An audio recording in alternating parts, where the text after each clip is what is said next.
Hi guys, and welcome back to the channel. It's your girl Caitlin, and we have got something incredibly special for you guys today. So first off, not only have you got my charming, beautiful face and voice, but I am joined by my co-caster and partner in crime, Farkcafe. So how have you been doing, mate?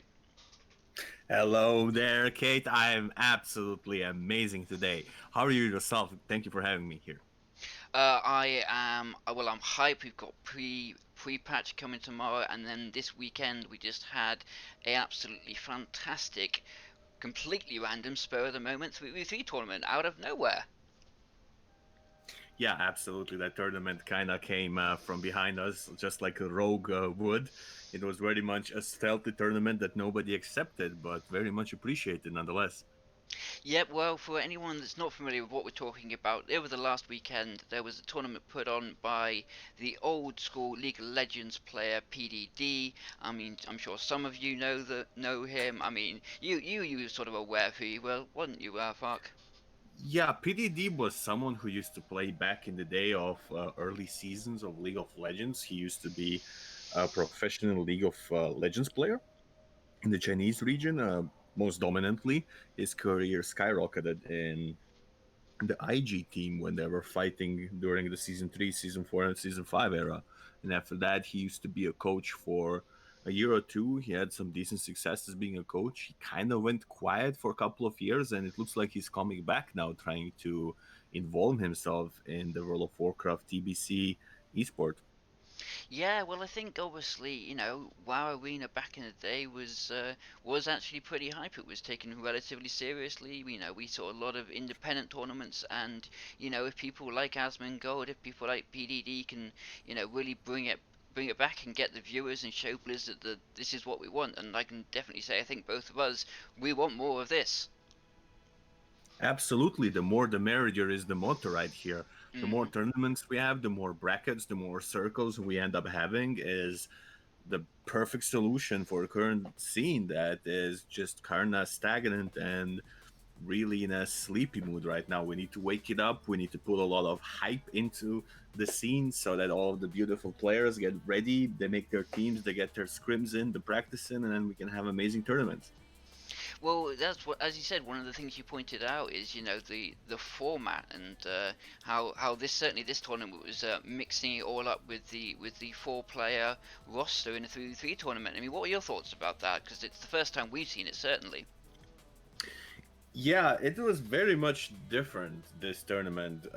You could have four players on a team, and you could exchange one between the series. So let's say if you play the best of three series, which you lost, the next series that you would play in a best of three series, you could play with a different composition. Let's say you would sub your rogue for a warlock, which I do think adds some flavor to it.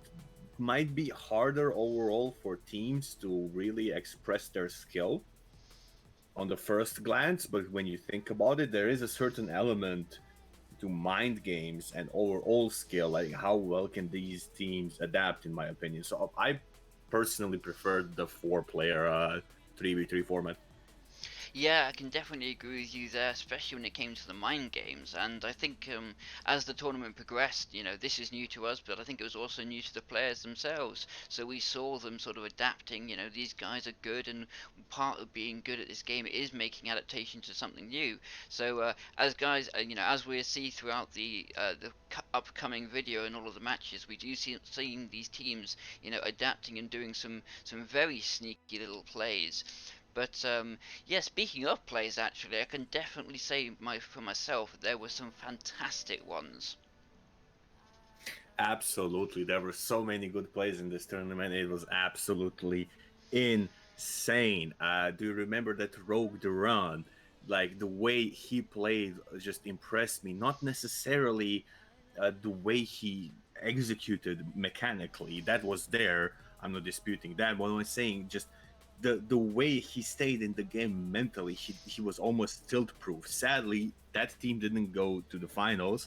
He did make it to the loser bracket finals, but in my opinion, that was kind of like a dark horse team right there. They made like insane plays, playing defensively when they needed to, going offensively when they needed to. It was just amazing what he did specifically with the racial. And then of course, shout out to TBC Gucci. Some of the plays he did with the Druid on Blade Edge Arena specifically was just magnificent. It was beautiful to watch. It was like one of those old symphonies executed by the best orchestra you can find in Europe. Absolutely amazing. Oh yeah, we definitely saw some real outstanding variant. We do know some of these guys. From the Western scene, from the classics. Back in the day, people like Hydra, as you said, Gucci yourself. But then, yeah, we get these completely unknown, at least to us here in the West. And the one that stood out to me, was the Warlock Alastor. And man, that guy can seriously pump some damage. Oh yeah, Alastor was also a dark horse player. Like just the amount of damage he would do in the early rounds, I believe we saw a record-breaking 100,000 damage plus on the end game scream at one point.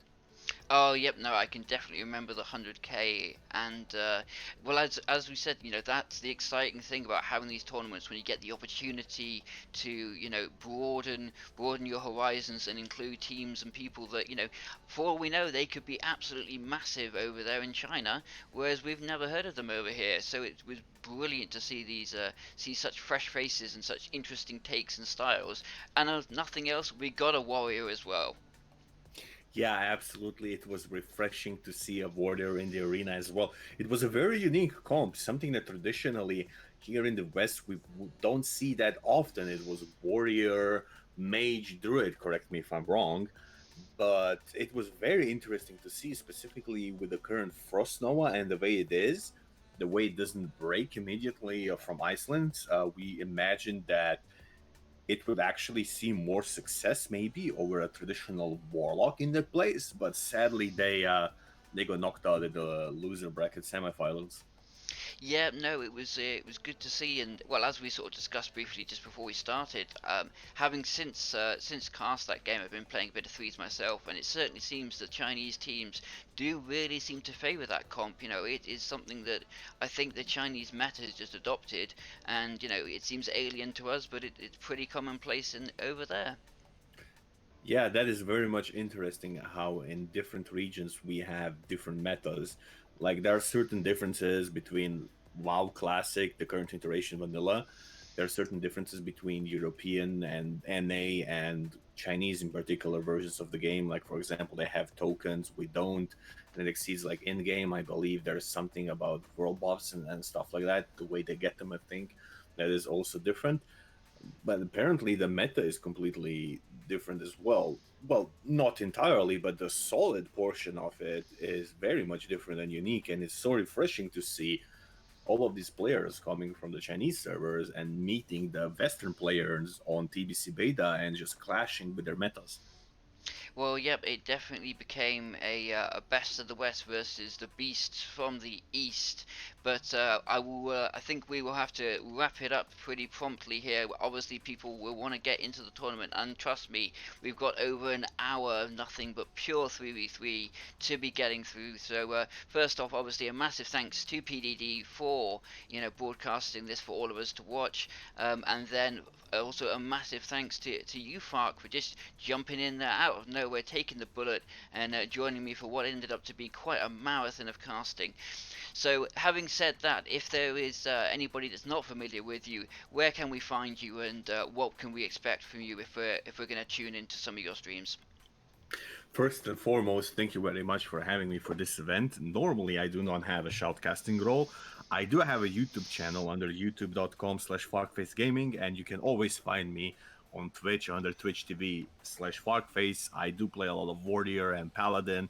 In TBC, I've been playing a bunch of Rat as well lately. I will mostly be focused on TBC in the near future.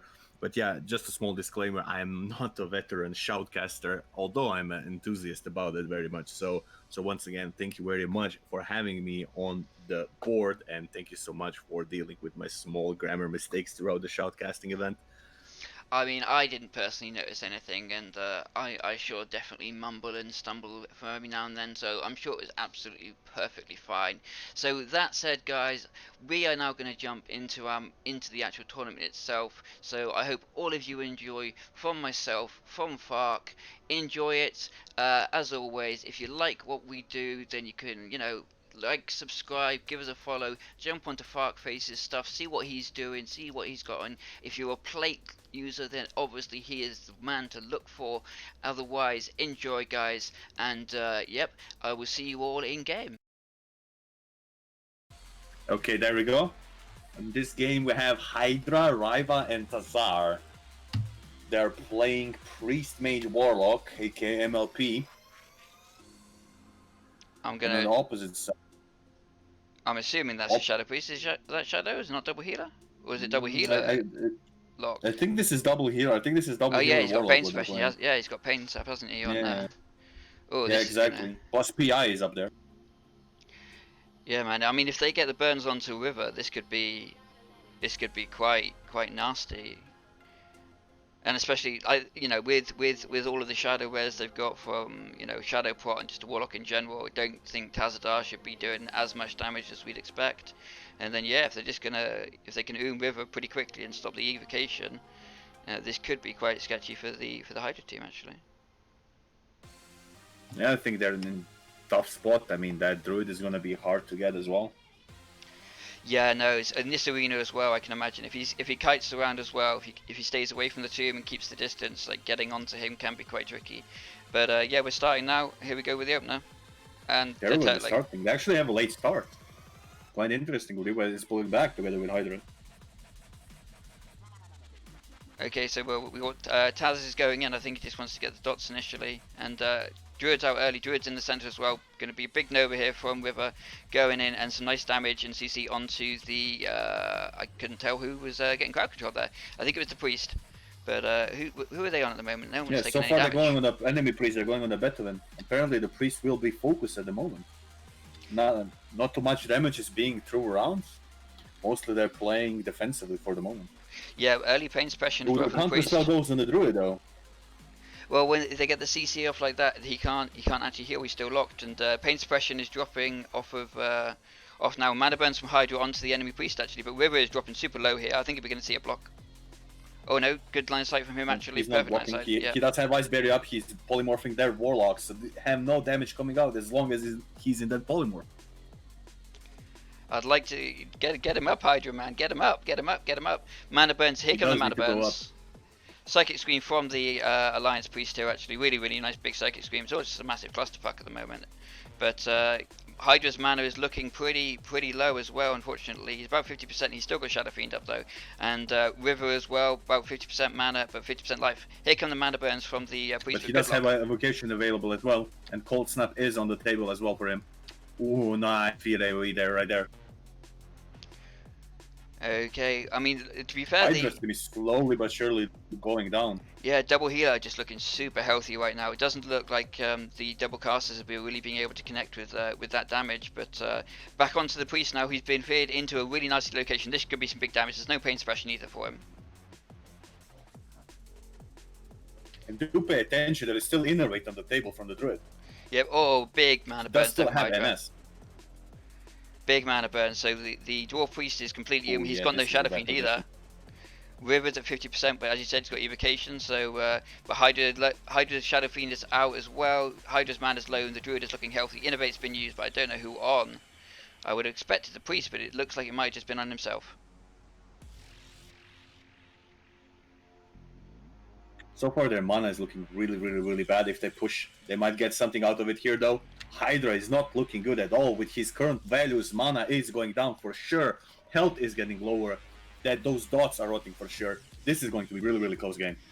Oh, big heal onto the onto Beth the priest, and yeah, as you said, Hydra's mana is completely. He has got pain suppression up. He has got Desperate Prayer for himself, but his mana is just completely empty. I think with the dots rolling, we might see a slowly gradual burn, and an unfortunate loss for the Hydra team. But this is yet to be seen. Some good damage now coming onto the Warlock, who's still sitting quite comfortably. Hydra used the last mana to Mind Blast right there. River going down. River's going to have to block, I think. No, it's on cooldown. He hasn't got a block. River might die He has here. no block. He has no block. He only has invocation and counter spell. Hydra is also very, very low. Pair of mendings just popping This around. is about popping it. around. Do pay attention. Druid looks very, very healthy in that current position with that amount of mana. He can go really aggressive right there. They have almost nothing on the table. Hydra is completely Riva has almost no HP. Hydra goes down. He cannot big do feral charge. anything. Big feral charge there from the Druid at the end just to hold him in place. Beautiful feral charge, correct. Absolutely, wow. Apparently 666 is the thing you type when you win in China. Correct. We have Cultural learned appropriation right there.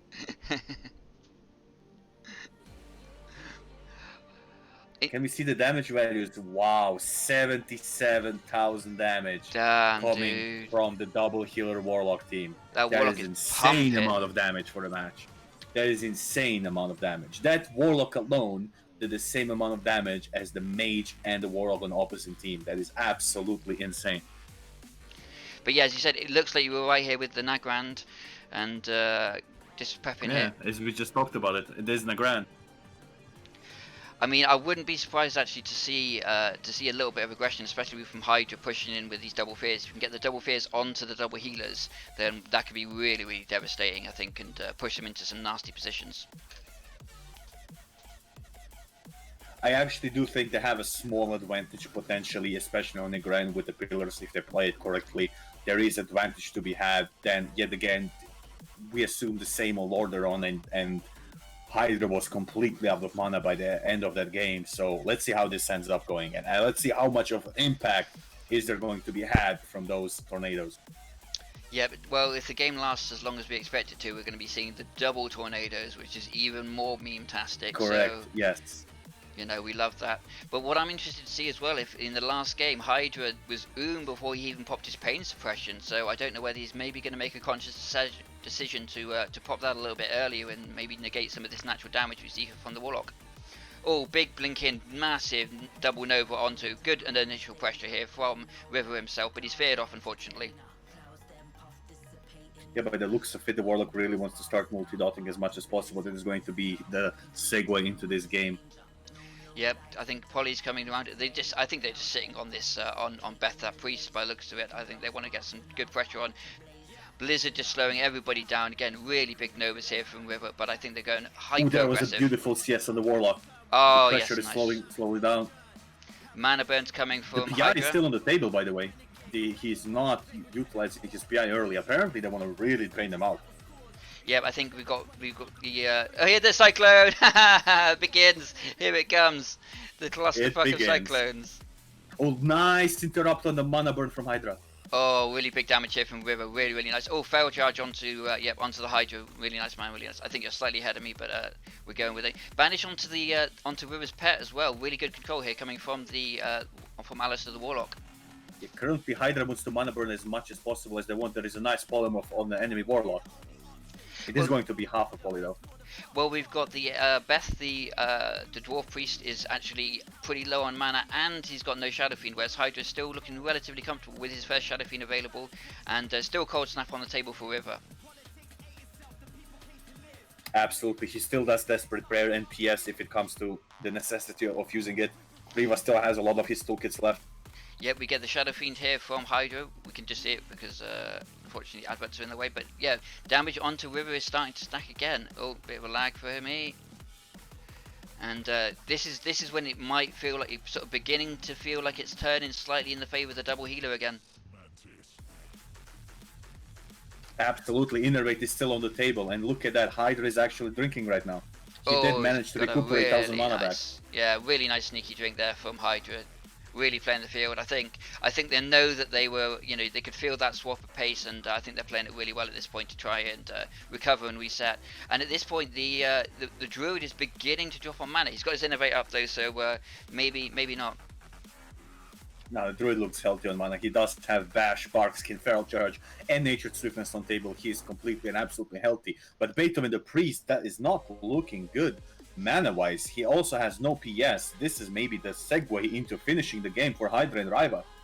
Yeah, it looks like they're just trying to get a little bit of HP and mana on both Hydra and Riva, and then they can maybe push for it because, Beth is looking very, very low. But here they go for the kill onto Beth. He is absolutely out of mana completely. There is not a single mana point on his character sheet right now. No, he's got pain suppression. Big fear though from him, and River is looking very unhealthy. The same with Hydra. Hydra's mana Look at looking Hydra's poor. mana right now. Yeah. Hydra is also completely, absolutely umber. Riva has We're getting absolutely no wanding cooldowns. from He is Hydra. looking right Hydra's now. wanding them for the kills. Oh, the big kill there from. There was the NS from the Druid onto Beth. I think this might be the turning point, unfortunately. But Oh, Hydra is getting focused down really, really badly right now. He got feral charge as well. He's getting bashed as well on top of that. yeah, Riva is full trying to kill as aggression. much as he can. He's throwing out the polymorph. It is going to be full duration on that polymorph on the Warlock. Mind you, if they crowd control the Warlock, that is absolutely zero damage coming out from the team. Yeah, if they can get the CC onto the Warlock and then maybe banish the pet, which I think they're trying to do now by the looks of it. Yeah, here's the banish onto the pet, and then we can see Ryan running for the drinks. But Tornado, please do not knock him out. I don't want to see a play like that done and ruined by a Tornado. That was some really, really good play there and decision from Tazar. Once again, we see that Beethoven has almost no mana left. Yep, oh, there's mana drain as well. I think we're going to be looking for almost a similar play again with the polys and then the banishes, just so that Hydra can get those little drinks off. He really needs it. But Pain Suppression onto Hydra now. He's got PI, but he's got no mana. He's got no mana. He has no cooldowns. He has almost nothing. At the same moment, Tazar has almost no mana. He needs to tap. Yep, I think he's just trying to CC at the moment as he runs around. That pet needs to get the banish so that Hydra can get the drink Hydra off. is going down 100%, and boom, he is dead. Oh, no just ticking out. Drained completely. Sadly, Hydra, Tazar, and Riva could not kill Beethoven on time. So tournament champions knocked down to, I assume, loser bracket. Again, we can't see, guys. Unfortunately, we're not running this tournament. We're just recasting it for use, if in case you're not familiar with Mandarin. The damage. Oh man! Look at the damage. 102k damage from Alastor. That is absolutely insane. These are some record-breaking numbers coming from a SLSL Warlock. You know, I would have said, if you said to me beforehand, you said they're going to be playing that, I would have thought that would be low. I would have expected, lots of dispels, just controlling it. But it looks like he is just getting free reign just to pop dots on everybody, even with the prayer of mending, even with the dispels. I would have said double dopping, into prayer of mending. You're asking to be in trouble, actually. So we have a typical staple RMP on the right side. On the left side, we have as well an RMP. So it is absolute mirror match between the two teams. I believe both of these, correct me if I'm wrong, are Chinese. Yeah. Looks like Qin Xiao, PTP. All of these are Chinese players. It certainly looks that way, and yep, we've got a classic RMP mirror. I don't know any of these people. I don't know if you do, so I couldn't really say. But early sap onto a human rogue as well. That is absolutely insane, the way they open. They're putting massive pressure. It goes the kidney shot. He has no trinket. He has to sit that full kidney. Yeah, he just trinketed a cheap shot. He's going to be dying surely at this point. I don't think he can live. We've got pain suppression up onto him, and the ice lances are coming in. If he gets to live through this, I will be massively impressed. But it looks like he actually has. That was very the pressure is still on him though. Look at him. They're keeping the pressure on him. They're not letting him go.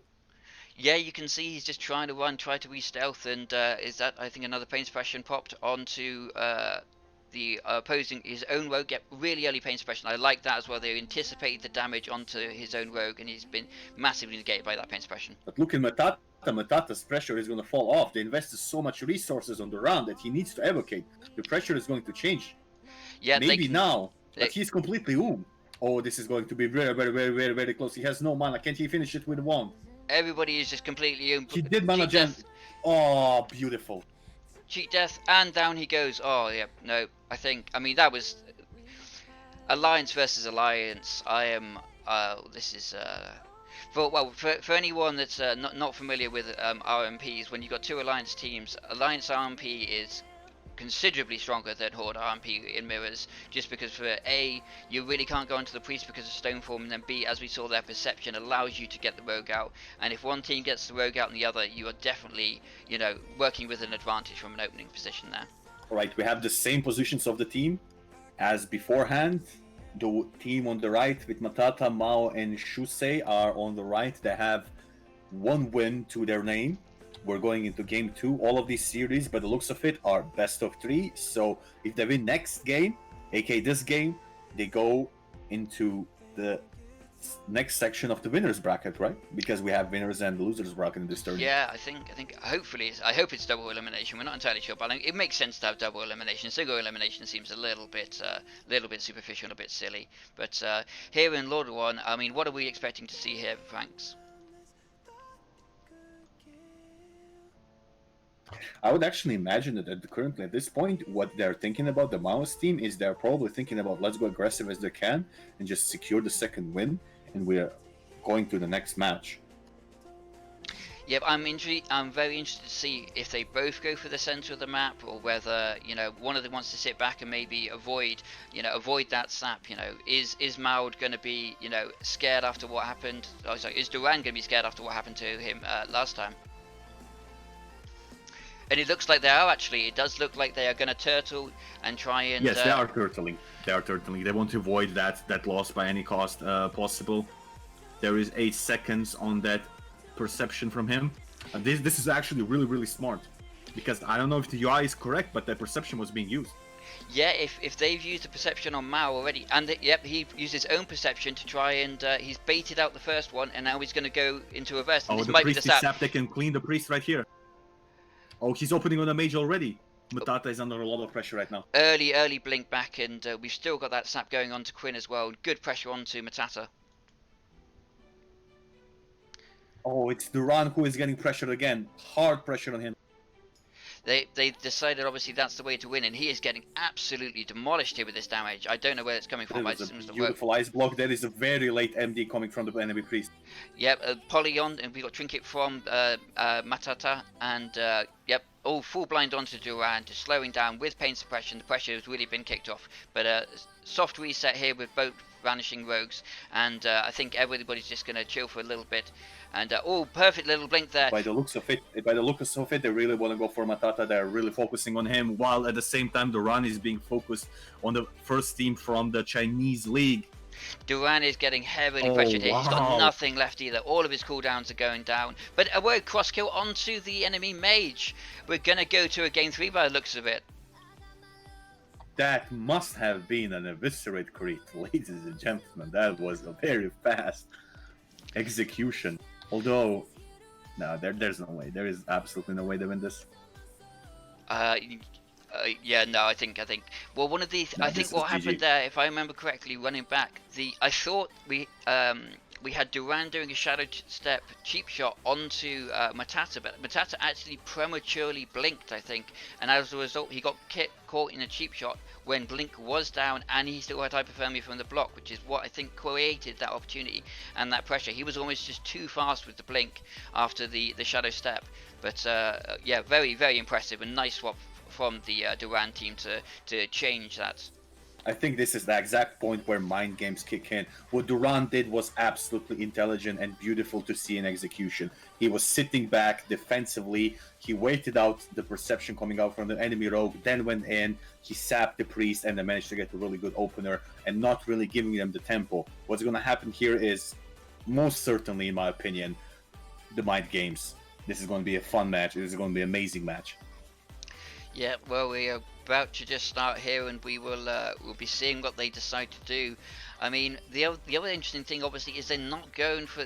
We've got different targets. We've got Durant going for the mage, and we've got Mao going for the rogue. I mean, I'm not an RMP expert, but I'm certainly going to be interested to see how this goes and how target focuses get decided. The first game, they decided to go for Durant. That gained them the victory. The second game, they went for Durant. They did lose. Oh, looks like Durant is staying back again. He is not blocking his perception. He's waiting as well, but so is Mao. Looks like this is one of those mind games. Nobody's using perception. Everyone is playing very defensively. Yeah, well, we've got the tornadoes coming at 30 seconds, which may force the hand, and if not, then we've obviously got the eyes at 1 minute, which is definitely going to force the hand. But I suppose this is the thing, is neither Durant or Mao know that the opposite rogues haven't done, and they're both actually doing the same thing simultaneously. I think they have basically done the exact same thing. Slightly Yes, earlier on there's 5 Maodou. seconds current on the timer until the eye. This is going to be interesting because they are most likely going to have to battle for that eye. Yep, yep. Unless the tornado has something to say about it, it can just spawn in one of these corners and push. But we will see what happens here. As we've got a little bit of a staring contest currently. This is most definitely one of those stealth moments. But it is how it is. There is one tornado spawning right in the middle of the arena, but none of the teams really react to it or want to kind of open. Obviously, this is the third game. Win or lose, you go. Well, this is the thing with the tornado in the middle. I think the opposite is going to happen. I don't think anybody's really going to want to push in with that first tornado, and I think we are going to see the eyes spawn and maybe a little bit of a mad rush. You can see Matata just sort of just flicking around, looking ready for the eye, ready to move in aggressively and look for it. But it's going to happen in about 10 seconds until eye, and then we're going to have some kind of conclusion coming. Got sapped, and oh my god, beautiful trinket into the Noah. The game has started there. Oh, beautiful really fast onto it. And Quinn are going into the next round. That was this damage is just coming out. Someone run a replay, please, because that was an insane amount of damage. I mean, you can just see Mao's damage. Mao's sitting at about 2,000 with Durant at over 6,000. It doesn't look like Mao really got that opportunity to even play the game, let alone get a kill, and he was just demolished in return. Absolutely, meta is a little bit different, and by the looks of it, we have Priest Lock Rogue RLP into an RMP.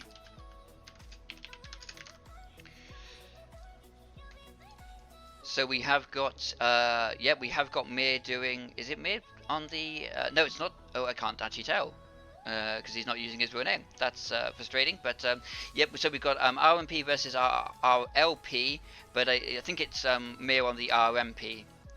Versus at this point I'm gonna put my money on the RLP, actually, both being Alliance and I think RLP is slightly stronger than Mage currently. I don't know about you, mate. Yes, they are playing the Alliance. They have that human racial coming into play, but then again we do have those fears coming in, so let's see what can they do with the human racial. One would say for sure put your money on that human. It is more beneficial, but then again, it all depends on the execution. Let's see exactly how good is this Chinese team. On paper, you should put it on the Chinese. Let's see if we have the best from the West right here live. Okay, we're going to go into it, and as well in chat, if everybody, let's count the Ice Lance spam. How many Ice Lances can we get off? And I do apologise. The West is playing RLP, and when we got the RMP from the East, in fact, I do apologise. But early Blizzard's just knocking out, and you can see Mirr knows that they're going to have perception. He's well far back playing casually, and they're both Alliance, mate. They're both Alliance teams, I think. Interesting. That means that if they are both Alliance, that means that they have switched. You are correct. There is perception already going down that early. Yeah, I think both rogues are sort of aware of it, but I think it cancels each other out. It mutes it, and then pretty much pretty sort of like pretty equal at this point. Yeah, both teams are currently playing a reserved. Both human racials are currently burned. They are on cooldown. That means that the stealth advantage goes to the Chinese team simply because they have paranoia coming from that Fell Hunter. Let's see how that comes into the play. The Mage is using Blizzard, of course. He's putting pressure as well on the team, making sure that they don't come through. The Rogue is coming through. Oh, and there is going to be a sap beautifully on the Mage. The Holy Nova does not catch him. There's 7 seconds on the Mage. They start to cleaning him. There is another fear on the Mage, and he gets the sap on William. Huge play from the Rogue. This is a really, really good start for the RLP. You couldn't ask for that. Big Nova, however, caught onto the Rogue. He's put the Vanish on, and then it looks like it was a mist onto the Pet Nova as well. This is not looking good for the Mage team so far. Absolutely not. They're putting even more pressure onto them. Right now, they're trying to seize the opportunity and keep the tempo on the Western team. And we've got Pain Suppression onto the lock. I've liked this RMP pushing. They had a bad start, but they've decided just to go full aggressive and put that pressure on, and it looks like it might be paying off, as we've got nothing but this Warlock just running away, desperately trying to live and trying to get something going on. Well, we've got sad mana, however, looking on Coco. Yeah, also going on the Warlock. Warlock's HP slowly but surely going down, but there is a full blind on the Vidium into a sap. He manages to get the sap. Who is this rogue? He's controlling them just beautifully. Yeah, some absolutely fantastic play, and it looks like they've reopened onto this rogue after the sap. Pain suppression has been used by both teams. The kick is going through. Oh, a cross kick as well. Beautiful damage. A blind onto something, but I think it was instantly trinketed. William is going heavy damage now. There is a full kidney though going through. They're putting counter tempo on them. Both rogues are going really low. Look at this situation right now. It might be a cross kill. I don't know who's going to have the bigger balls to stay in. The rogue goes down. Can they kill the second rogue? Are we going to see 2 versus 2? No, the heals are going through, but he's still very low. And 2 versus 2. You have 2 priests, but the priest on the right for the Coco is very low on mana. This looks really bad for the mage team. Yeah, I think we've definitely on paper got to put it down to the lock priest. You know, the Coco is super low. I think he's getting a little bit of a sneaky drink off, very nice. And the mage as well, however, is low, whereas the Warlock just will not have that issue. He's got the life tap. He can always just tap himself up if needs be, but we're going to be a mana war at this point. Coco is trying to drink as much as he can right now. His mana is going up rapidly, though. This is amazing for him. He is going to get into... Oh, the beautiful polymorph coming from Famo.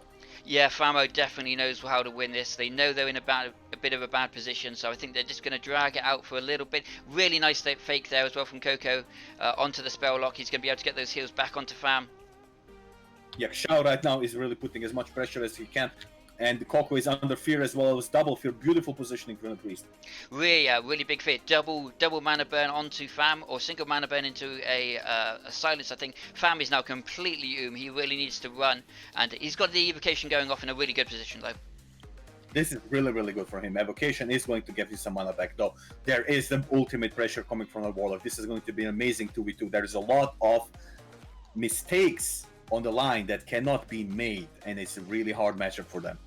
Yeah, I mean, they're in the arena they want to be. If you are the priest mage at this point, you want to be able to run, reset, high, drink, etc. And obviously, Blade's Edge is going to allow them to do that. So, you know, they've already taken a situation that was, you know, their priest was their mage was about, you know, 20% on both, and now we've got a full mage with a full stick of battle on his blue mana bar, and the priest is back up, so they're looking much more healthy when they start than when they started. This is absolutely looking amazing for them right now. They managed to recover so much. You're absolutely right on that one. Oh, there was a cheeky resurrection attempt right there. That was absolutely beautiful. Well, that's the thing, is if they keep on running and they just want to keep on hide, you can always, you know, do the res, and that's just going to force them, at least one of them, to come back and stop it. Whether that's the priest or the mage, we won't be able to tell, but it looks like they're just going for the mana drains onto Coco here, as he's running away with a blue beam attached to him. Coco is slowly going down, as you can see. His HP slowly, he is going to regain it, but his mana, comparatively to the Chinese littleKe PDD, is not going to let him recover whatsoever. They're playing as aggressively as they can, not giving them an inch of space to recover whatsoever. Well, we can see that the strategy it looks like they have decided to go for is they're going to go for the polys into the mana burn. So obviously the polymorph will give the priest full HP, but in turn he can't stop bringing the mana burn from Coco. So I think that they are going to play this mana war very heavily. But also cooldowns, I think cooldown wise, what's coming up cooldown wise, Farks? What is your estimate currently? Are we going to look at a short match or a long match? Because Coco is currently looking really dangerous, low in both HP and mana wise. Well, he's just got Desperate Prayer back up, and he's got Shadow Fiend coming, so I don't think we'll see him die there's the Desperate Prayer, actually. He's still got Pain Suppression, and Shadow Fiend is coming up relatively shortly. We've also got Ice Block from Famo. They might even drag it out. I don't know whether they're going to drag it out. Beautiful drain coming out. Oh, yes, very nice. I mean, I wouldn't be surprised if Famo tries to just drag this out to the point where he literally has everything under the sun available. That's double block, double, you know, cold snap to the double nova, because I don't know that they're going to be able to force a kill without these cooldowns. Absolutely, and Coco is in a really bad position right now. He's completely He has barely 50 mana to his name. Yep, and there's the block from Famu. He can read that pressure that's coming onto Coco. He needs to save him. He needs to peel. And I imagine we're going to see Coco trying to just get some drinks off desperately. However, Little is equally under a lot of pressure right now. He's taking damage, pain suppression up. He's also pretty He's got Desperate Prayer, but he's got no Fiend, and Fiend is up for Coco. Absolutely. Also, Little is also kind of going a little bit over there, but he has something to work with. That was a beautiful fear on Fama, and Fama actually dies to dots. He cannot get healed. Huge play from the Warlock Priest team. Yeah, I think Coco underestimated the risk of playing down in that little pool, because where Coco died, he is actually out of line of sight from the lower level of the center of Blade's Edge, and I think Coco just got caught out by that movement from Fam. But a very, very impressive, very close game. More of the same, hopefully. Let's see how they're going to approach this game. Yep, I'm still not entirely sure who is who when it comes to actual teams, but we have certainly got RMP versus ROP, and both, it's goes without saying that both teams are playing extremely high quality threes at the moment. I do not believe that is Mirr on the Rogue for the Western team, though. He is running the name William, and it is not something that traditionally Mirr has ever ran. Well, I don't know the rules when it comes to, you know, what can they swap, if that makes sense. Can they swap characters? Can they swap classes? You know, unfortunately, guys, we aren't familiar exactly with the rules of the tournament, so it is possible they could swap between Horde and Alliance and therefore swap characters, but we're not entirely sure. If anybody knows exactly no, that is not his team. I'm just doing a research on the second monitor. That is not his team. He is indeed, as previously stated, playing an undead rogue. Okie dokie, so well, we've got two teams that are still playing very effectively, and the RMP has decided to go for Lord of One. It looks like they might be looking for, you know, a hyper aggressive playstyle, which is what Lord of One does allow, and here going into this second match. Apparently Coco is also Chinese. We're looking at two Chinese teams, interestingly enough, but more about that later. Let's focus on the match right now. They're opening on a Warlock as much as they can.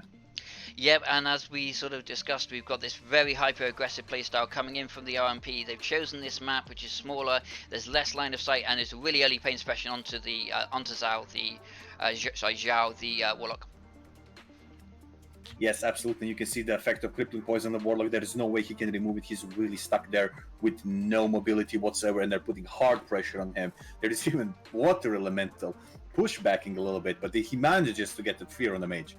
Yeah, we got the offensive block from the mage, which actually might make him vulnerable. He's in a bad position. We might see the swap onto him, and that's what we're seeing exactly here. The early swap onto him. He's still going to have hypothermia, but pain suppression is on to Famu in order to try and help him live through this pressure, but he is still dropping very low here.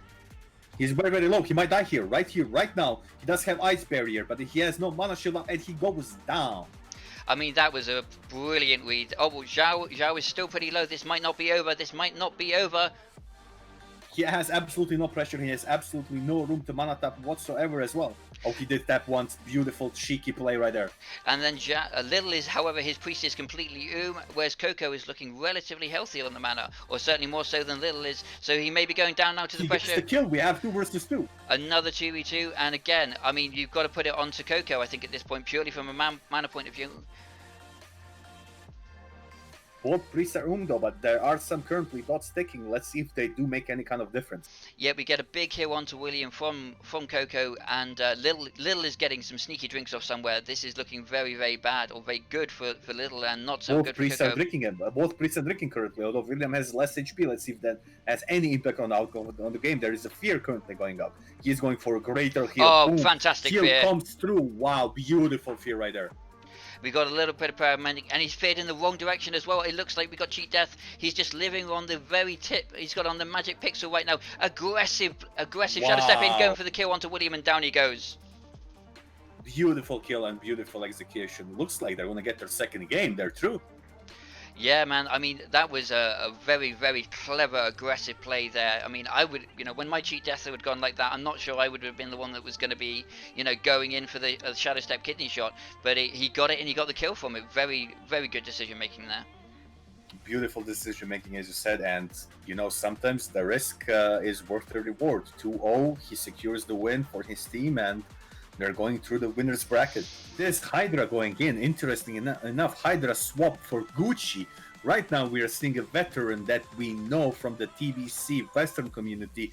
Gucci Hydra with Tazar on the Warlock. Looks like they are going to be playing double healer Warlock into an RMP. Indeed, I'm just adjusting my macro quickly. But yeah, so this is the This is the RMP that just lost, I believe. Is it? I think it is. Shusei Matata, and I cannot see currently. It is Mao. It is the RMP that lost the match before, so we are currently in the losers bracket. We're playing for the advantage into the losers bracket, so it is interesting enough to see how they're adapting. They actually are dropping the mage for Gucci to step in with the druid. Gucci is really, really good. It's kind of nice to see to him come from the European ranks, and looking forward to see what they can do against RMP. Yeah, well, it's also quite interesting. It looks like the teams in a despite it being 3v3, actually have a larger player pool that they can call upon. But here we go into the first match, and a big master spell already onto Mao. Absolutely, Mao has burned his human racial. He's trying to find a beautiful tree form from him right there. Mao is behind him, but he can do anything to Gucci. He's in the tree form right there. He can do absolutely nothing to him. No scepter coming through, but cheap shot onto Gucci right now. Indeed, the early pressure onto the Druid here, going for the Druid rather than the Priest. This will actually allow, or should allow, Hydra to hopefully get some mana burns up once Gucci is stabilized, I think. Gucci looks pretty much stable. He is in bear form. He is not taking a lot of damage. That is a beautiful feral charge, and he gains the distance from Mao, the rogue. Beautiful play from Gucci. Into a coil as well, with Mao just getting punted around. Big fear, however, onto Gucci. He's dropping relatively low, and this could be a big shatter combo coming in right now. Oh, unfortunately, no crits and no... Skin, he's fine against the pillar, but Mao is trying to gain on him. The positioning is going to be the key into this play. Yep, I think this is obviously going to be what we'd expect to see, a slightly slower game than the previous one, as they are going to be looking for that damage. But I'm intrigued as well to see how Tazar's damage looks, whether it's going to be as high as we saw with the previous double healer team. Early block again from... It was trying to get on Gucci. There is a fear on the mage right now. Yep, he did that early block into... Oh, Tornado's going to punt him somewhere. I couldn't see exactly where. But Gucci is dropping low, getting trained again. Polymorph onto Hydra by the looks of it. Yep. And then, instant devoured from Tazar. Very, very quick there on the Devourer. Gucci still does have Innervate available on the table. He does have only 50% mana, but he can work a lot with that. Pain suppression on Gucci right now. They just want to tunnel Gucci really, really hard. There is a tornado that's going to punt them away. It actually works into advantage on Gucci, but there is a Shadow Step coming. They're keeping the pressure. Innervate is going on him. Everything is going on him right now. This is the moment of the truth for this team. Yeah, we've got both priests relatively in Africa, and Sushi is dropping very, very low, as is Gucci. We still have got Barkskin back up on Gucci, however, so he is full blinded now, actually, looking for a reset from this from the Rogue. But the Rogue is currently under roll of pressure as well. There was a beautiful shield on Gucci that completely lasted for entire duration. The debuff is going to drop. He can reshield him. A Barskim is there. And the Rogue is going to go down, apparently. There is a Moonfire that finishes him off. Beautiful performance from Gucci. Ah, the disrespectful Moonfire at the end. Well, I don't know whether it's disrespectful or just good play, but obviously we can see Sushi is super, super Hydra is as well, but, you know, when you've got a Druid, let's look at the damage. I mean, Tazar is still doing 44k damage. I mean, these Warlocks and double healers are just murdering people. Yeah, also that brought enough room for Hydra to do noticeable 7k damage difference between the priests as well. Well, that was the thing, is, you know, when they were playing against double healer themselves, they chose to go onto the priest, thus reducing the ability of the, obviously, you know, the Druid can do more CC, but the priest can't do so much damage. So it's interesting to see the RMP doing, you know, what Hydra's team chose not to do and focus onto the Druid rather than the priest, allowing Hydra to do those offensive plays. And as you said, get that, you know, that aggressive play style that, you know, let's be fair, you know, he did sort of, you know, create the meta of aggressive priest play.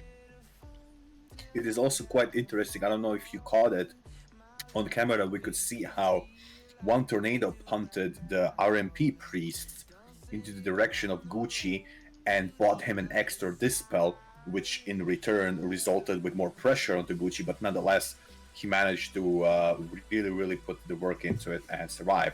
But then again, we have match two on our hands. Same team.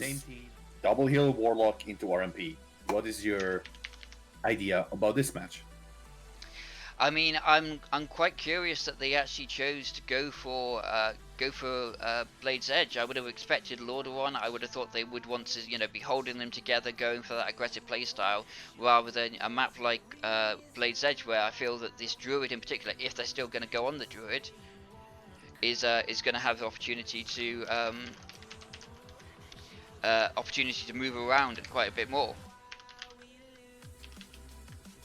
This is going to be a very, very hard map for Matata specifically, because if Gucci is the focus target, the same as previous match, it is going to be even harder really to nail those ice lances into him. But then again, we're going to start in 10 seconds, and let's see how it's going to unfold.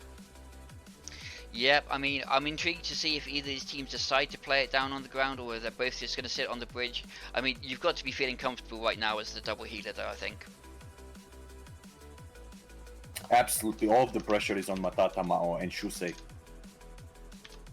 Interestingly enough, he's just sitting in the tree form yet again, and completely not allowing anything to go through from the rogue. There was a cheap shot, and they're going to open on Gucci again. Full kidney. Apparently, he's just going to sit the kidney completely. Yeah, I mean, there we go. There was the shatter. The shatter is being denied. He goes bear form, and he fakes a jump down. He's still up in the middle.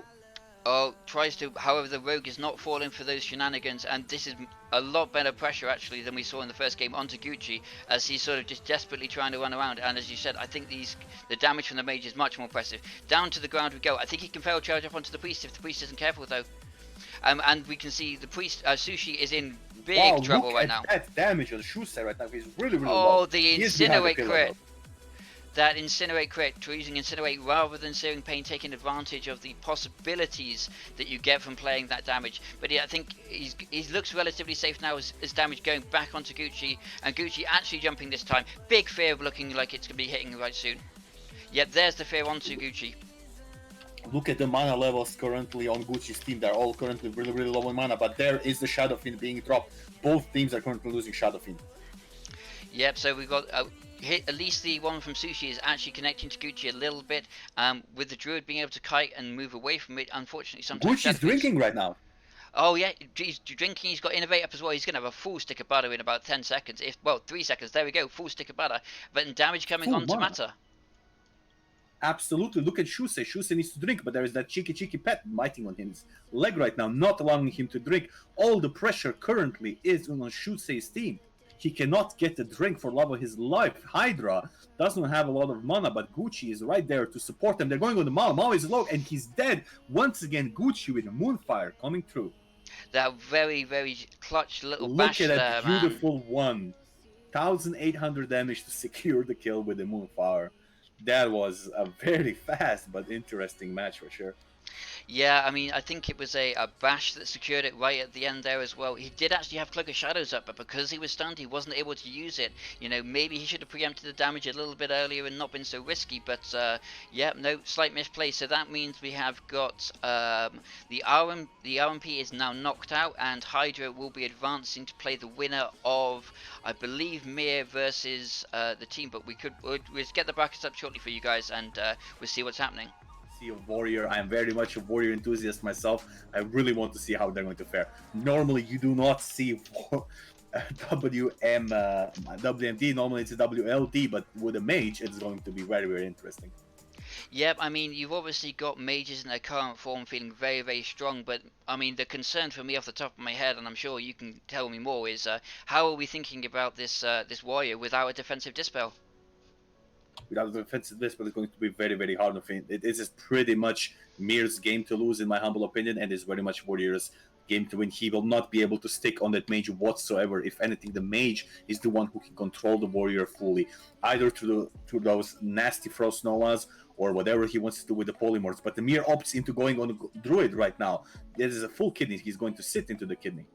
Yeah, it switches back to the Warrior. There is a crippling fear. They want to nuke the Warrior down right now and put the pressure. The Warrior, that means, cannot sit in the Berserker stance or pop any offensive cooldowns. He charges back on the Druid. It just counterspell. Looks like he's not going to get healed, and he dies within 10 seconds, really. Yeah, I mean, we had the opener onto the Druid with a cheap shot, kidney shot. As soon as that, 5-second kidney shot is there. That's 5 seconds where the Druid cannot heal his warrior. Straight onto the warrior damage into a fantastic fear from Chassis. And then I think, you know, obviously he couldn't trinket any of them. If he trinkets any of them, then he's just going to get instantly blinded. So I think, you know, an absolute clinic put on there from Mirr's RMP. I mean, I'm interested to see how they adapt, whether they're going to, you know, try and turtle more or what. But the other thing obviously was the Druid started in tree form. He didn't want to start in cat, and I think that might be the change I'm expecting to see. Is he'll start in cat, so at the very least, unless Mirr gets lucky, he won't be able to just straight up open cheap shot kidney shot. But as I say that, here we see a tree.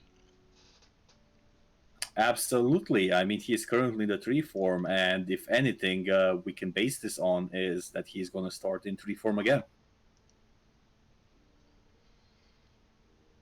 Yep, you know, we're just going to have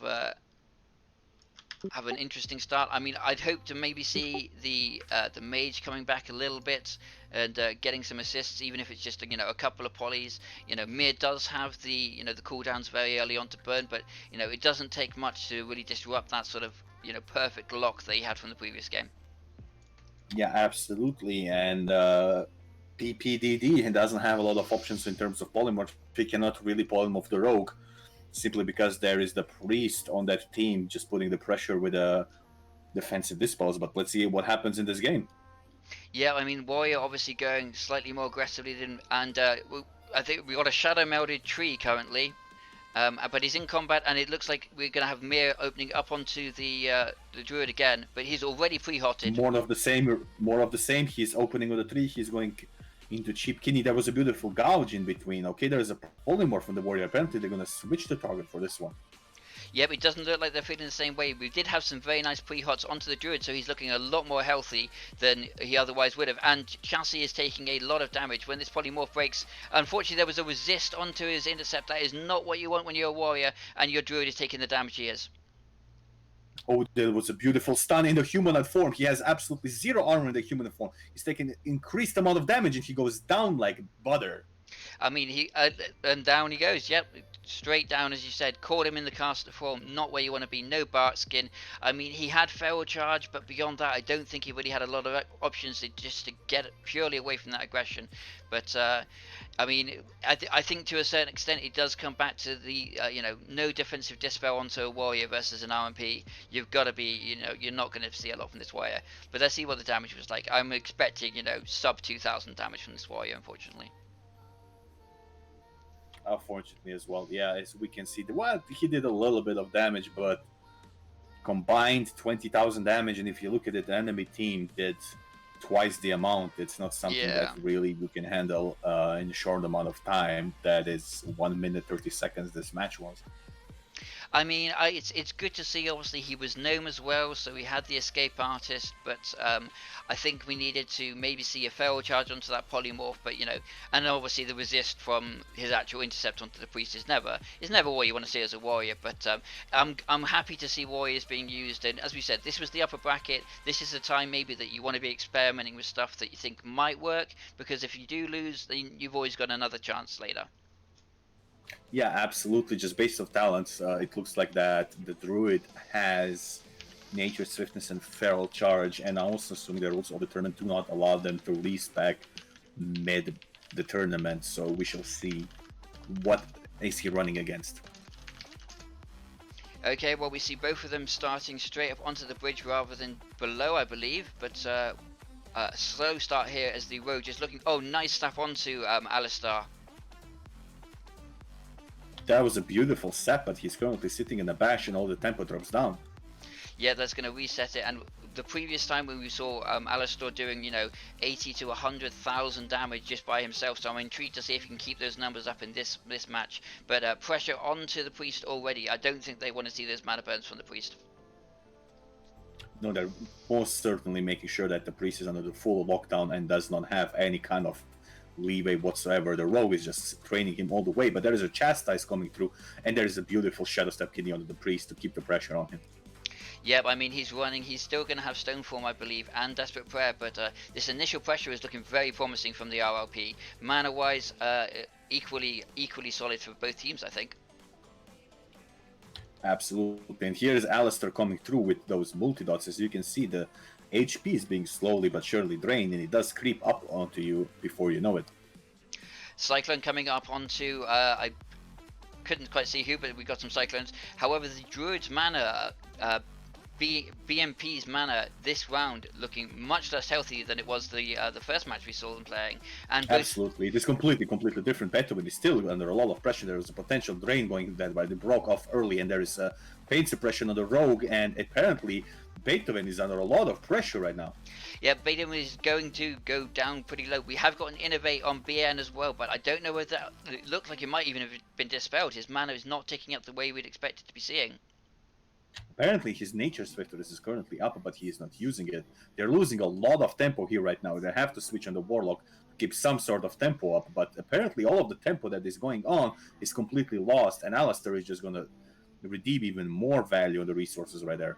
I mean, Durant has just popped his cloak again to reset the dots and give himself a little bit of time. That gives his healer maybe a little bit of time to drink. But I'm just impressed with this mana usage from BN and how low he is, and the pressure coming out from this RLP.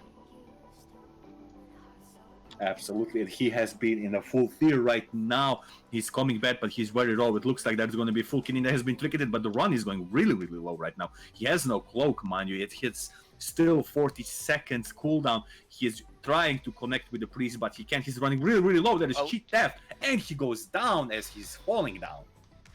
Yeah, I mean, you could see the pair of mending popping around, and it looked like Alastor again doing the most damage out of everybody. I mean, I'm just impressed with this man's damage. And also look at Beethoven's damage. That was almost 15,000 damage coming from Beethoven, mind you, while having a lot of pressure on himself early as well. Yeah, well, we're going to go into Lordaeron, which I think we both would have probably anticipated them preferring, as it's just going to be a closer match, or closer map where, you know, there's not everywhere to run. But I think one of the interesting things playing RLP or RMP versus double healer is obviously traditionally, you know, the rogue is going to be wanting to re-stealth, reset, and go again. But I think when they're playing against this warlock double healer, I don't think they've had that opportunity in the same way, because they're just going to lose the mana war if they don't keep the pressure up. Absolutely, that changes the winning default formula for them 100%, and this map is most definitely going to be interesting. As you previously said, there is not a lot of running around. There is the pillar in the middle, but yet again, it's very much going to be fisticuffs map. They are currently 1-0, and if they win this next match, they're once again advancing through. So this is a very important match, and let's see what Durant going to do here early.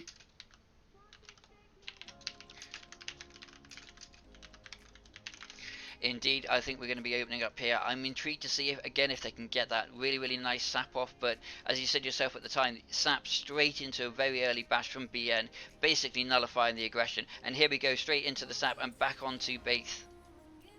Absolutely, early sap. He's going to sip the sap through there. He needs to trinket that. He trinketed it early, very early.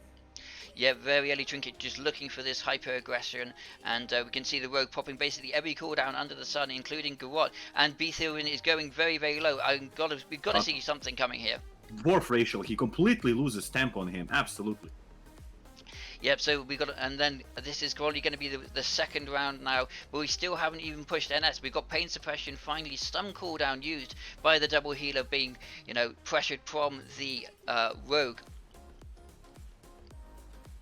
As you can see, Beethoven is really under the fire right now. There's fears coming all over the place. Alastor had been dispelled, and he's going to put some counter pressure right there. But it doesn't look like that the team is under a lot of pressure. It's more like Beethoven right now, who is on the receiving end of all of that pressure right now.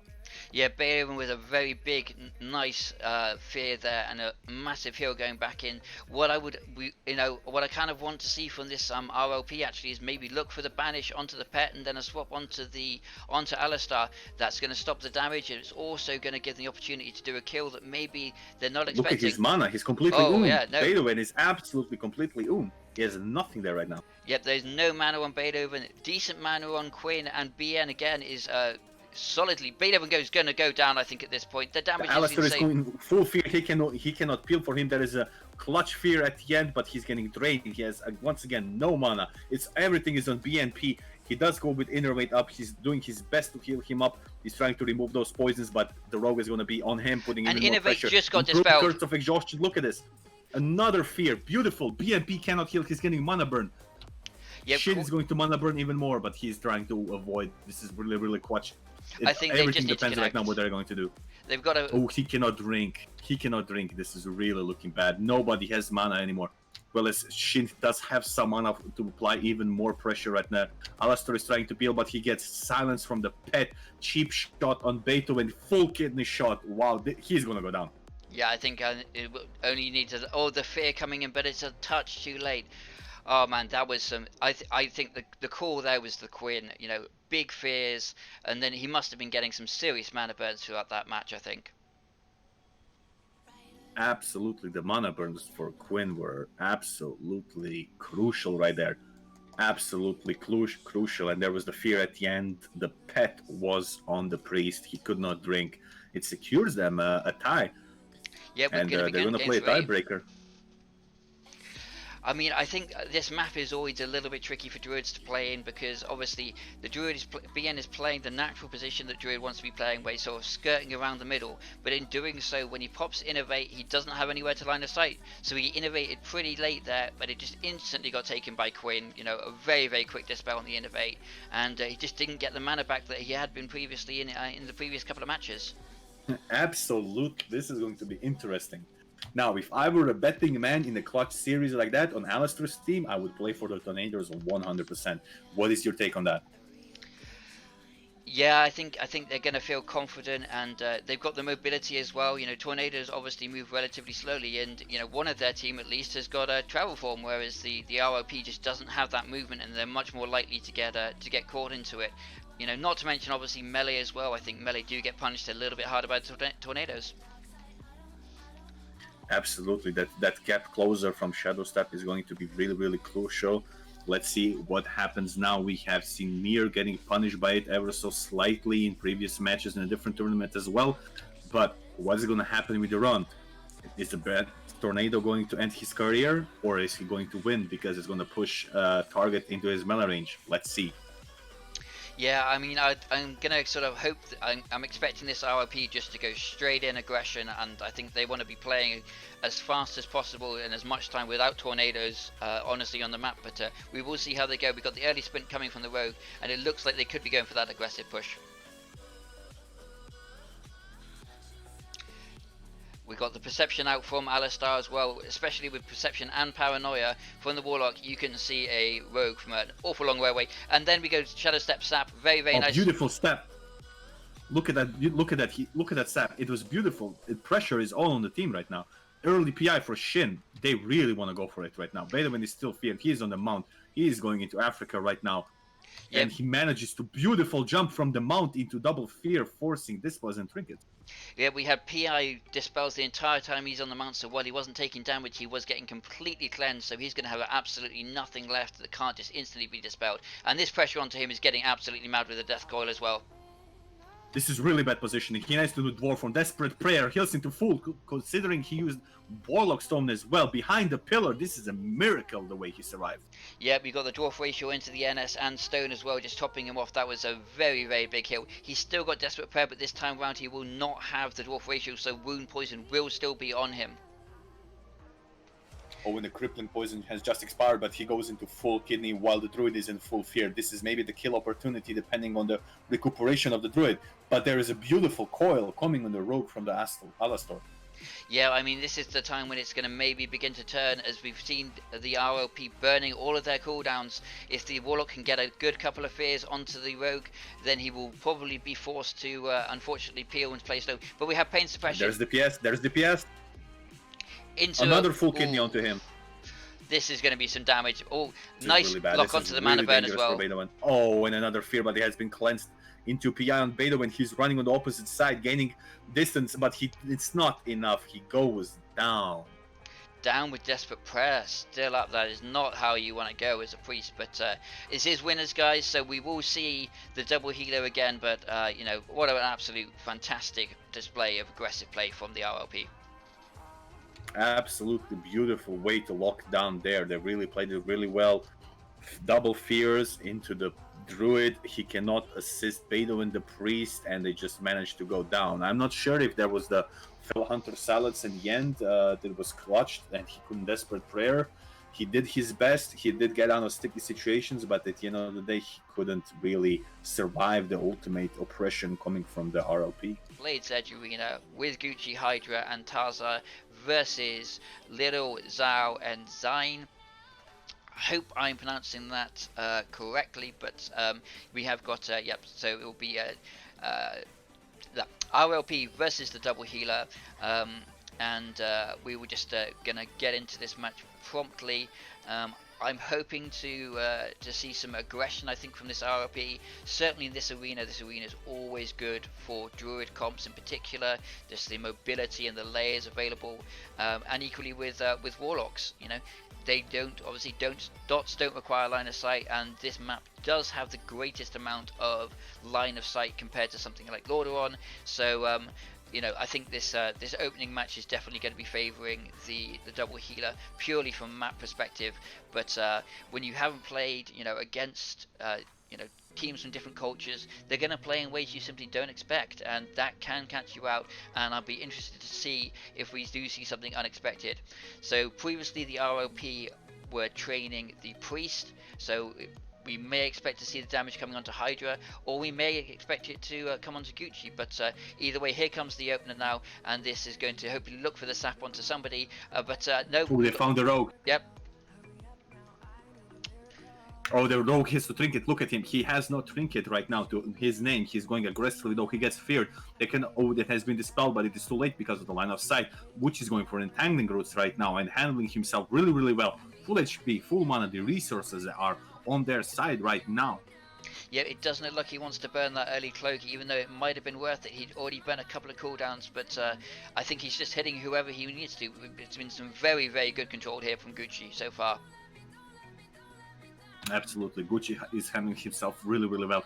Look at the difference in the playstyle between him and the previous Druid. His mana is really, really healthy looking now.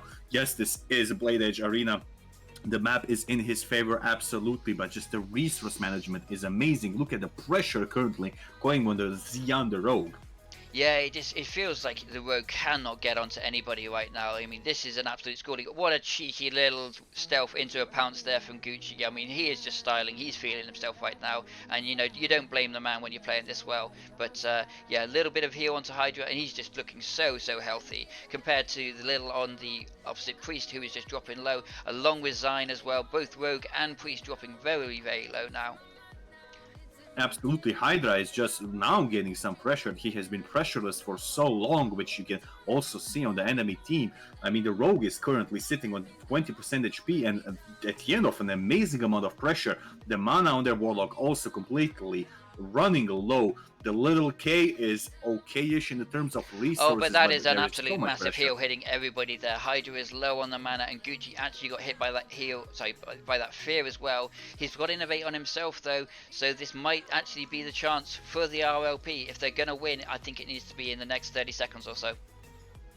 Absolutely, the 30 seconds are going to be crucial, as you said. And speaking of which, we have 20. The Rogue is going on our Tazar, the Warlock. He's under a lot of pressure right now. Hydra has regained a certain amount of mana. Gucci is looking a lot better as well. And their Rogue is running really, really low. Is this the kill potential that we can see? It looks like it might be. I think he may be. Oh, Prayer of Mending is just doing Prayer of Mending things. We did get a cheat death, but the Priest is equally as low, and he's going hyper aggressive. I mean, is he just going to die at this point? He's jumping off. Priest is jumping off, but that means that his Rogue is now vulnerable by himself. But equally, Tarzo is going down incredibly low. Everybody is dropping really low. Massive AoE fear. Really big fear from here, dropping the Rogue all the way back, but equally Little is going incredibly low. It just needs a couple of dots on somebody, maybe even a Moonfire again, and Zine is going to go down. They have nothing to work with. At the end, look at the damage difference though. This is absolutely insane. This is an insane match. They've done so much damage with their Rogue and Lock, yet they couldn't just get them down just by the control from Gucci as well throughout the match. As you said, he was styling on them. That cheeky pounce and just creating those little windows of opportunity, he's really good at that. Yeah, I mean, I'm impressed the RLP did as well as they did given the start they had. The first 45 seconds to the minute of the game, it just felt like Hydra and Gucci were just playing in a completely different league. And then all of a sudden the RLP, I don't know what they did, whether they drank a Red Bull or something, but they swapped it up into 6th gear. That pressure coming out onto Tarzar in the middle was just, it looked all of a sudden like, they just like handed their keyboard and mouse over to 3 other players, and we saw what turned into an absolutely fantastic game. Absolutely, the tempo early was really not there, but they pushed it 0 to 100 really, really fast. And now we're coming into a match as we have seen before from the same comp, same composition. Double healer Warlock. They did not fare well on this map. Then they went into the ground and lost. Can Gucci, Hydra, and Tazar claim that spot as winners and move forwards? This is defining match for them on possibly the worst map for them, Lordaeron. They do not have a lot of LOS. Everything is on the stakes. If they win the game, they go through. Let's go into it. Yeah, this is the RLP fighting for their tournament life here. They lose this, they are going to be knocked out. However, it was their map pick, and they have picked the map we would expect them to. I think it's going to come down to Gucci's positioning here. If he can keep his positioning to the quality that he had in the last game, I think they might find this a little bit of a breeze. However, it only takes a little mistake, a little fear here, and he will end up in Africa, and we can see somebody dying very, very quickly from this RLP's pressure.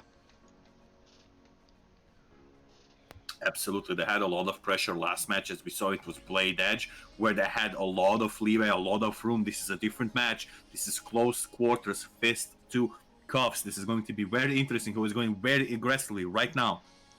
Oh, and I thought he actually had the sap off there. It might have been a resist or something unfortunate, but that is not the start where you want to be. He's on the wrong side of the pillar as well, which is forcing his priest forward. He's already at 50% just because, unfortunately, of that positioning error. However, they are going to go ham. Big lock onto Gucci there, actually, and into a blind as well. He's going to sit it. Absolutely. Xian is under a lot of pressure, but that should not be a long-term problem as littleKe Look at these mana burns though. Look at the mana burns onto Hydra from Little. He is just sat there with PI. I think he just got 3 or 4 mana burns off onto Hydra. Look at his mana. Absolutely. They're switching pressure. They're switching gears completely onto Hydra right now. Yep, I mean, he's forced into the middle with, let's not take... However, Zyne is now equally dropping incredibly low. Wow. He does not have that was cloak. A Hellstorm burn.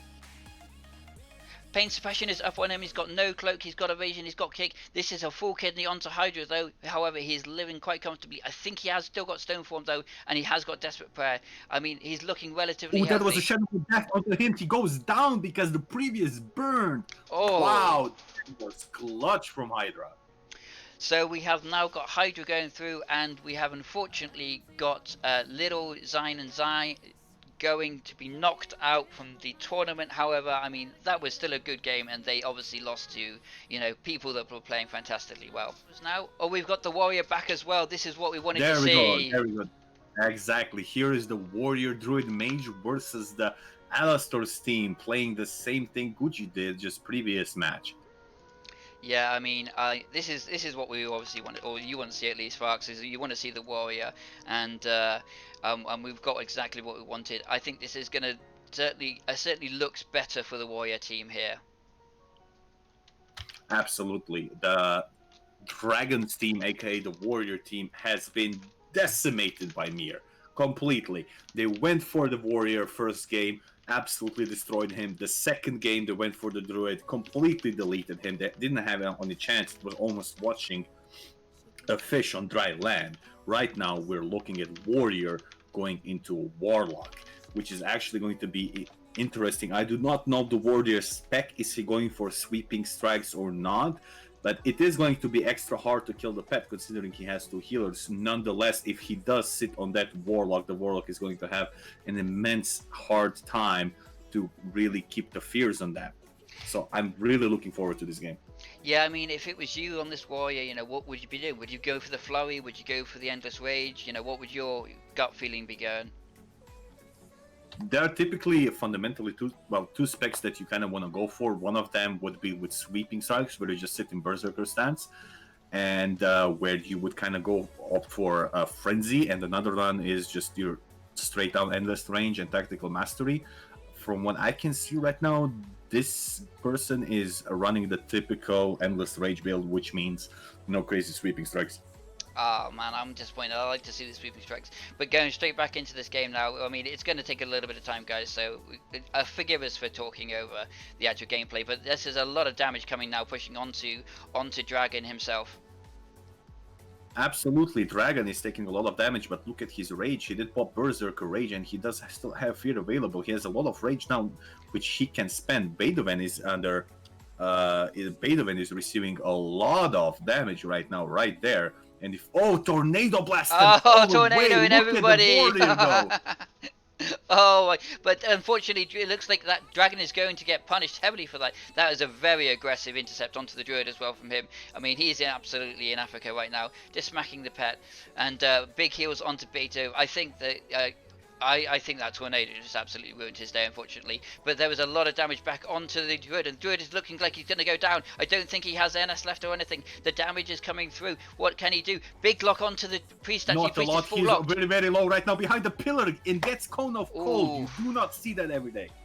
I mean, that's counterspell onto the Priest there, onto Beto, just was entirely what saved, what got the kill there. Fantastic play from the Mage there, from PP.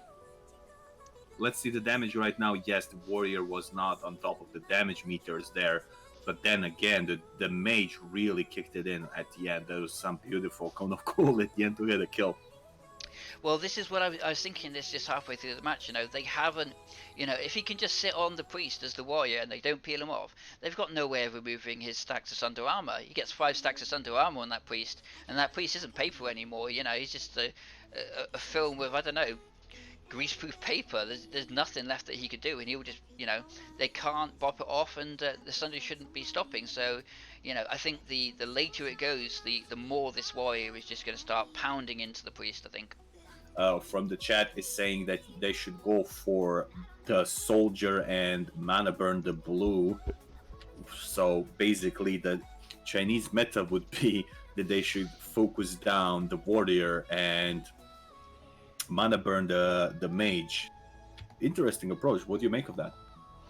Well, I mean, as we've discussed, they haven't got the defensive dispel, so, there isn't actually anything really stopping BN from just, doing 3 roots in a row into 3 Cyclones, into 3 roots, and, as he's doing that, that will free up Beats to, get those burns off on the Priest, and yeah, play the late game. But I think I actually saw it was certainly one Druid was wrathing halfway through that match, so I forget exactly which one it was, but we are going now into certainly a very strong map for this double healer team.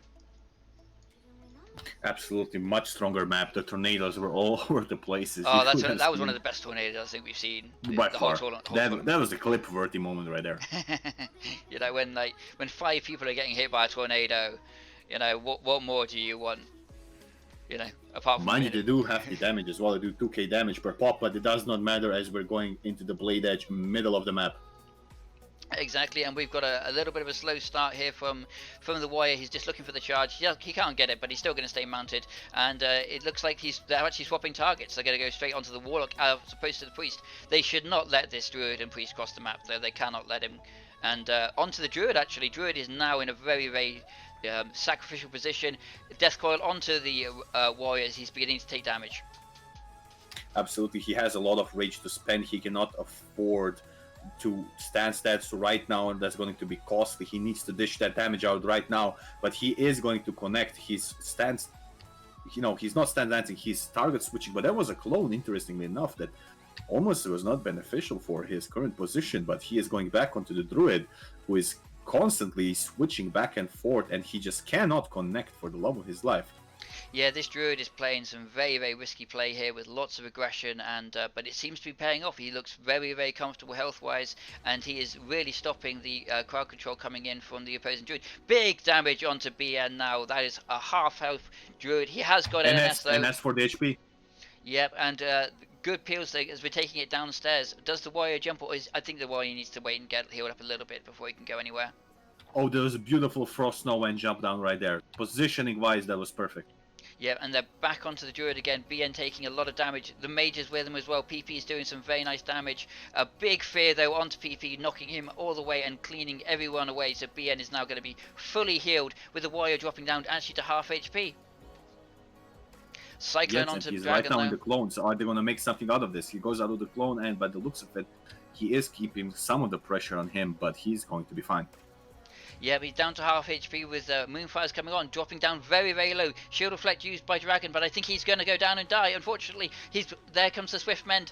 Hots are coming up to me. He just needs to run away and live for a few more seconds.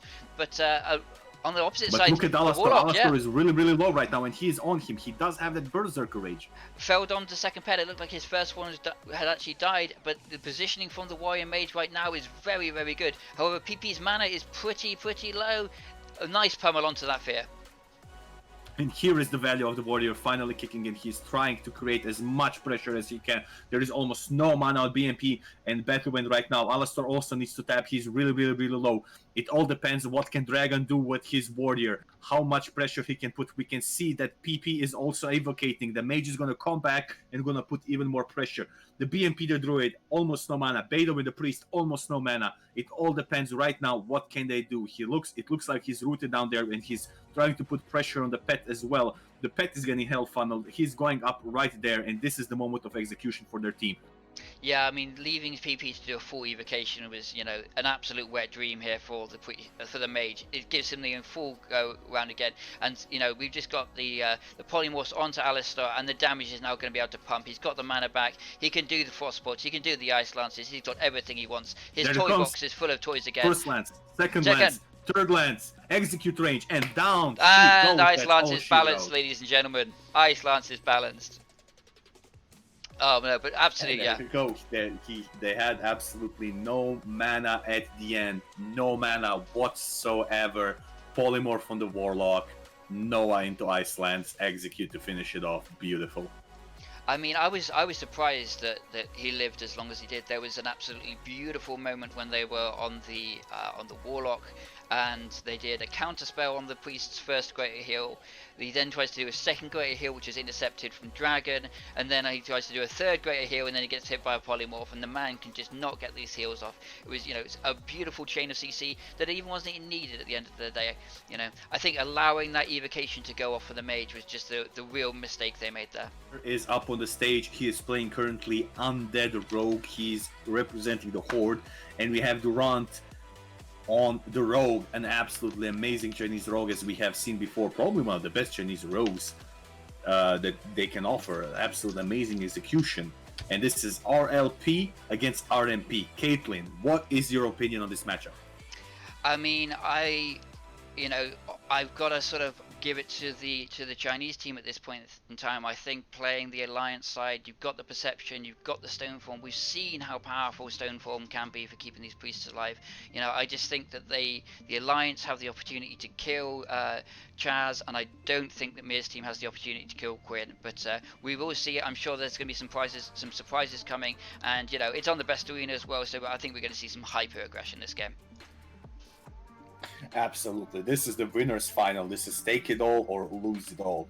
I personally am expecting to see Durant maybe go even offensively, knowing that the Mirr is undead, that he has that beautiful Forsaken ratio. Although, interesting enough, Mirr is currently on the mount. Yeah, that's the other option when you're dealing with Perception, is to either go backwards or go forwards incredibly fast. But we've got Perception popped here early, and I think you will see Mirr pretty quickly. They are heading towards each other, certainly. I wouldn't be surprised. It's almost as he's reading his mind right now with the current positioning. Look at this on the screen. I think that's him spotted. He's definitely seen him. You can see him passing towards him. He has sapped me right now. He has complete control of the game. Right from the start, he's going to go into combat. And he's sapped in Africa. That's about as far away as you can possibly be to be sapped. They've got, you know, 10 seconds plus, and then wait, Shadow Step onto Durant. They're going to go onto Durant and try and go for the rogue pressure into a full kidney shot. Fake casting from both the Priest and the Lock right now. Just try to, but Durant is going so low. No, he has used full defensive as he is 1 HP. Cheat death. Is it going to happen right now? Evasion into death. Oh my word! They got the sap onto Quinn. I just saw it at the end. They got a cheeky sap onto Quinn. Quinn was sapped, in fact. Mirr as well, but he is managing to DPS right there. Klimp is so low. Klimp, One dot and Klimp is going to die. Anything right now is going to Blizzard kill onto Klimp. He just needs something. Here comes an ice lance. Surely there must be an ice lance somewhere along these lines. There goes Klimp. They are 2 versus 1 right now. They do not have a lot of mana, but Mirr is pressuring. He is going to do his best. He does have blind on the table as well. I mean, if Blind anybody can do it, Quinn. it's going to be Mirr. If anybody can do this, it's got to be Mirr. Nice fake cast Oh, there there onto is the a Kimmy polymorph. and a blink. He's on a Noah. Here comes the polymorph. He's trying to cast, and he does get a full polymorph. He cannot get out of it, the trinket, and he leaves. 28 seconds. Wow, beautiful execution from Durant. I cannot believe it. I have said it before this match. Durant has previously showcased it. He is an absolute tilt player, something that is to be respected in any tournament player that decides in any esport. Absolute beautiful. Previous series, he lost, he came back. This series from an absolute European favorite, Mirr, lost the first game. They killed him really hard, they devastated him almost. He came back like a true champion. Godlike execution from Durant in terms of mental sturdiness. I am impressed. I'm excited for this third match. This is what we wanted in the finals. Absolutely. This is the amazing finals. Third match, Blade Edge Arena. Caitlin, run us through. What are the specifics of the different comps for this arena?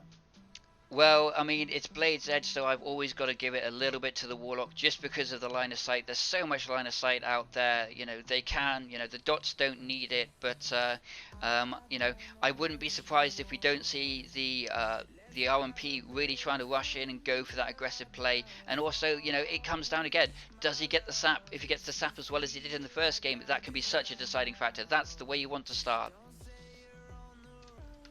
Absolutely, and we can see that Durant is starting in stealth and Mirr is starting on his mount.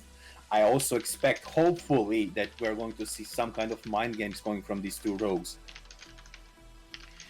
Yeah, I'd be intrigued to see whether, you know, how much adaptation happens. This is a third match. These guys have played against each other multiple times. And you can see Mirr sneaking down below. He's going to get past. He's going to avoid the entire perception and get a sap off himself.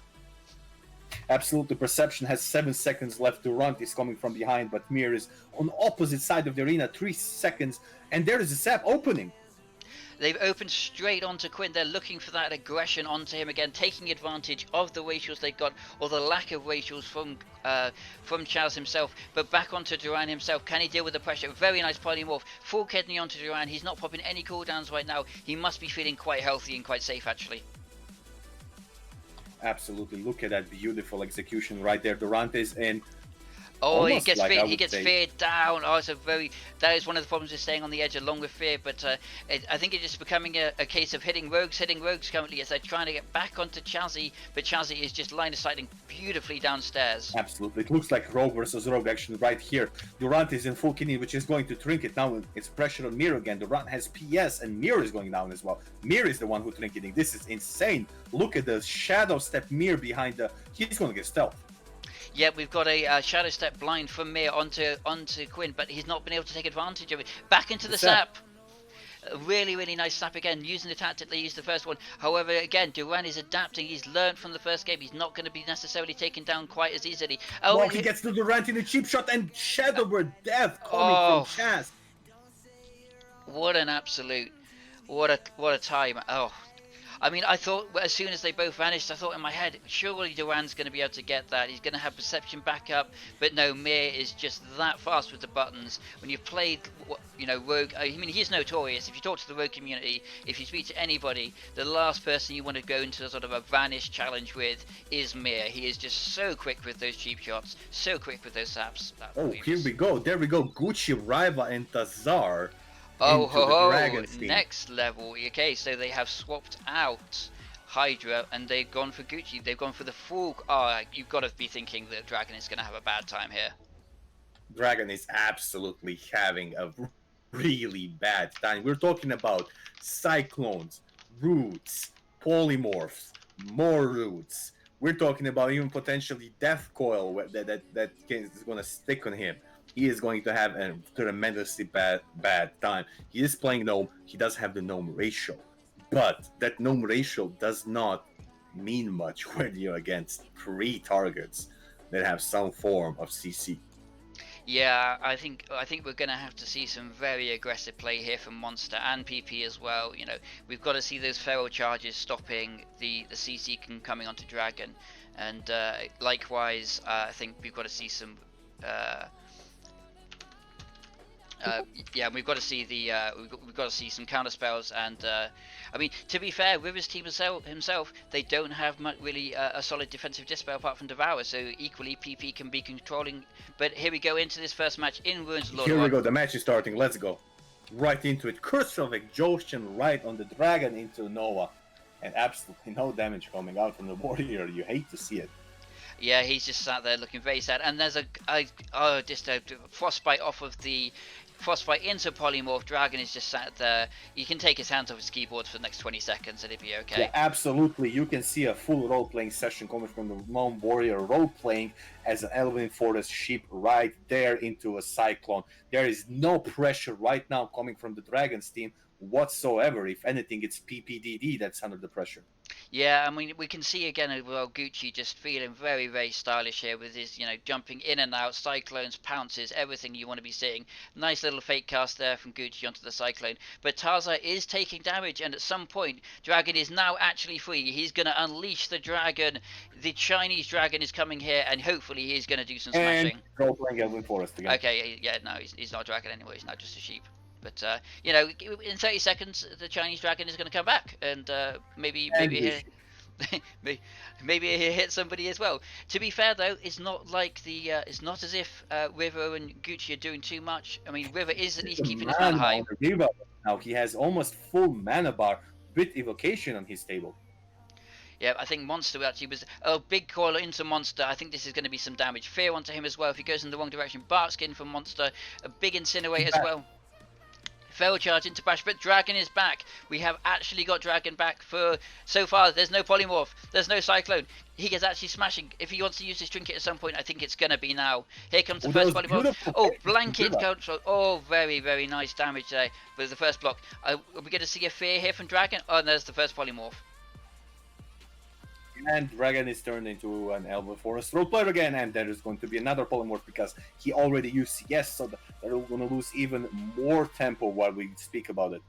Yeah, I mean, this is the last polymorph now, and to be fair, Gucci is in a pretty rough position-wise, but there's the evocation as well, and then polymorph onto River. So River is now controlled, which will give Dragon some time to hopefully get some pressure up. He's looking for the charge onto Tazza. Very nice charge. Finally, but he ends up being rooted. Yeah. I'm trying not to laugh too hard at this poor man, but he is trying his damnedest to make this work. Fear onto Dragon, but I mean he can break it if he wants to. Yep. So Death Wish from Dragon. This might actually prompt them to attack him. He's just popped Death Wish and charged into the middle of Africa. He is very, very vulnerable right about now if they choose to go for him. But Surefoot proc from Dragon actually giving him that freedom, and again trying to get onto Tazza, but I'm not quite sure he looks.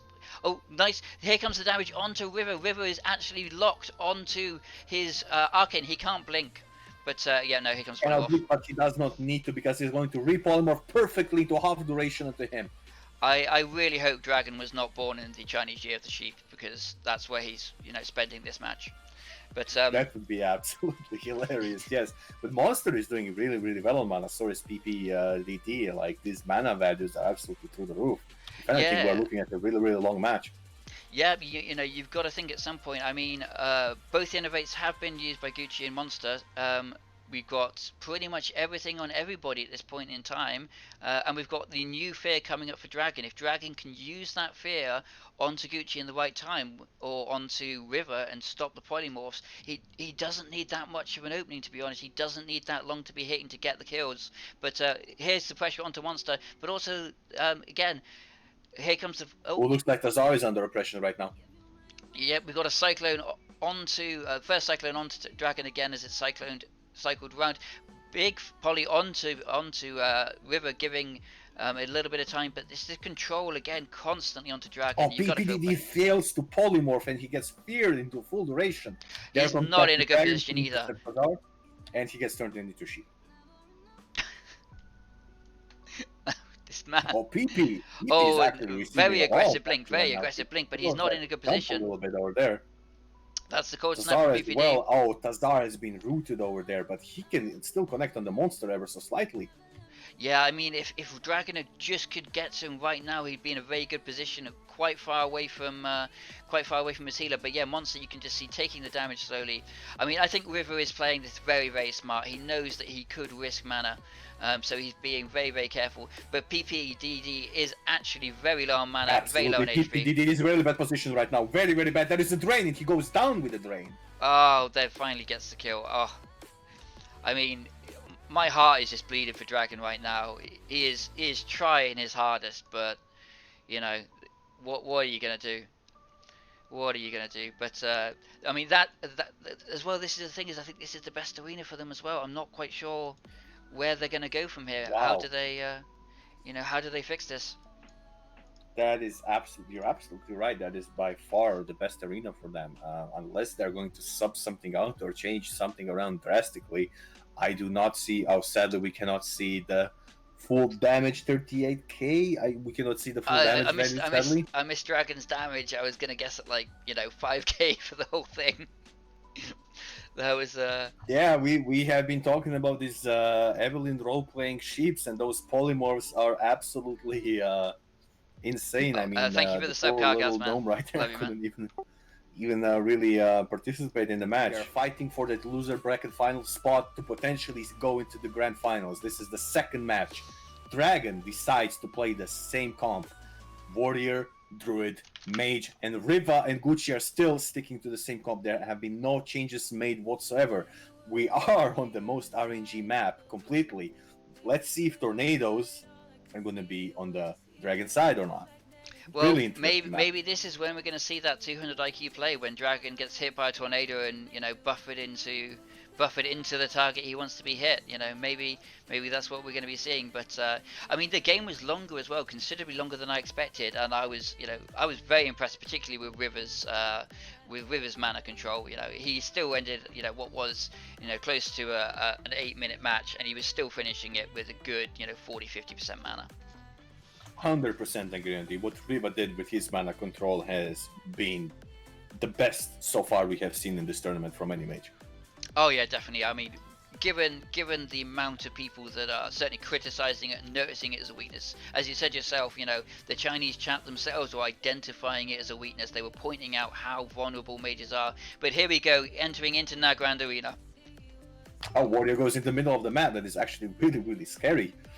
Yeah, he's got connecting with Tazar right there. There is a mace stun even proccing on Tazar. Tazar is putting no pressure now whatsoever.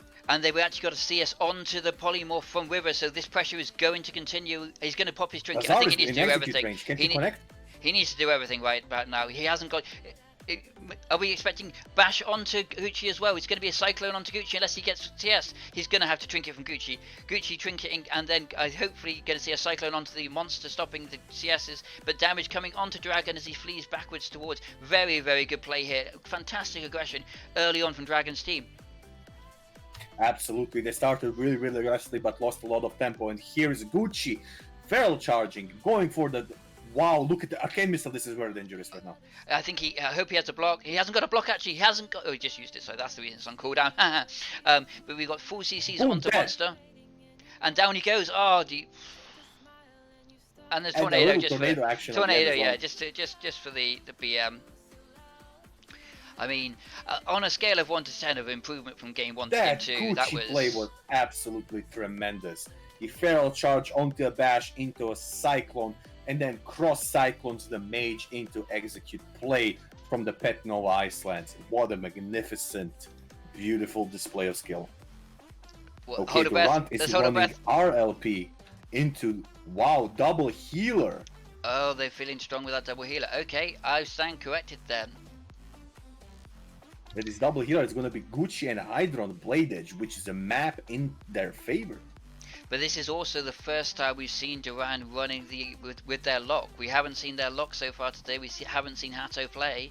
I mean, I've personally been very impressed with their mage. So they obviously are feeling that, or maybe they assumed it would be the double healer, and therefore having the lock with the additional mana. Maybe they actually they've double guessed on over Hydra here and picked the lock specifically because they thought they would be going against double healer. That is a very possible scenario right there, that I have anticipated a double healer coming out from the Gucci and actually subbing subbing Riva for Gucci and getting that double healer comp so that they can even last longer. If you look on the left, yes, there are 2 mana bars on the team on the left. They have a Warlock, but the life tap is always a component that you should never ignore. They do have really strong mana durability. That being said, if anyone can control their mana really well, that is Gucci on his Druid. He has that experience under his belt. Oh yeah, no, the Warlock mana bar, like the cake, is most definitely a lie. And here we go in as we get Durant looking for the early sap, and he's just gone straight in for the opener, actually onto the Warlock and onto some early pressure here. However, he's now swapped onto Hydra. We've got the poison cleansing coming up, giving him some nice freedom, and a full kidney onto Hydra. Yeah, that was a full kidney on Hydra. Both priests are popping PI right now. They're going very aggressive with their PIs really, really early. Their pressure is coming down on the Hydra. They want to lock him down. They don't want to give him the freedom. The freedom is going to be onto the Gucci, but by the looks of it, Hydra is doing really, really well. And the pressure is coming down on Quinn on the opposite side. Yep, they've got some really early trinkets as well from both teams looking for that pure pressure. And yep, Quinn is running back. Quinn, as we said, they've swapped to the Warlock, so this time he will not be able to remove tongues. He's going to have to start playing with tongues, which is a horrible, horrible feeling. However, Hydra is taking an absolute pounding right now, and his positioning is not very safe.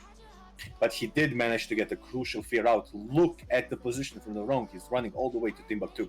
Yeah, I mean, this is what we've seen time and time again. We saw him drop low, he pops his stone form, he gets the heal, and then he runs away. And unfortunately, Durant is now just being kited with exhaustion as he's desperately trying to get back onto some kind of target. That target now is actually going to be Gucci. However, he's got roots up as well. If he's not careful, you do not want to be hitting that Druid. But yeah, look at this. Durant cannot connect. He gets another crotch exhaustion from Tazar. He cannot connect for any reasonable amount of time. Look at this right now. He is stuck in the mud right there. Yeah, I mean, clutch. Gucci drops very far. He cannot restart even. This is the weakness of swapping to the RLP. You can't get rid of the curses, and this is just props, and this is the knowledge that you get from being experienced teams like Hydra's, of identifying a new weakness because the team swapped slightly and just taking full advantage of the lack of curse removal. They're executing this perfectly. Okay, there comes a shadow step, and they want to refocus onto Hydra right now. But Quinn is in a lot of trouble right now. Look at his mana values. He even has PS up. Yeah, I think Quinn is just desperately trying to live. Hydra's got PS up as well, but we've got a full blind on to Gucci. His trinket's just come up though. His trinket had 2 seconds when they decided to blind him. Oh no, this does not look good for Durant. Absolutely does not. Durant is in a lot of problems right now when he needs to come up with a magical play right now. If he wants his team to survive, Quinn is really, really low, and he goes down. Boom, that's all she wrote. And we even had the cheeky NS Wrath there from Gucci for the kill. Oh, what a he's got a little grin on his face now. You can see him grinning at his PC when you get an NS Wrath as a Resto Druid against that. But I mean, this arena definitely obviously favors, I think, the Druid comps as we discussed. So going into next, what are we expecting these guys to be picking?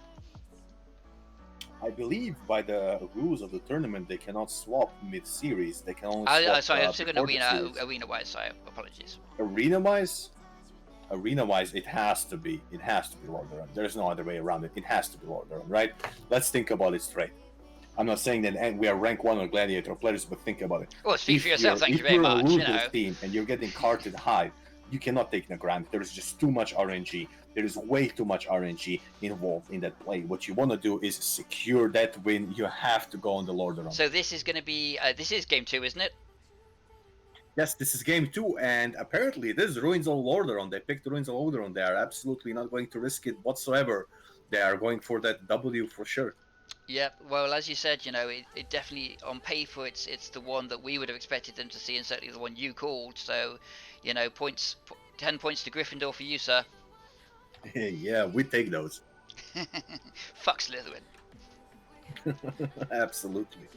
So, I would actually expect the run to be really aggressive on this map and kind of start the pressure immediately from the get-go. What is your opinion on kind of the reactive play coming from the Gucci's and Hydra's team? I mean, if I was Durant, I think I might even pop Perception and look for an opener onto Gucci.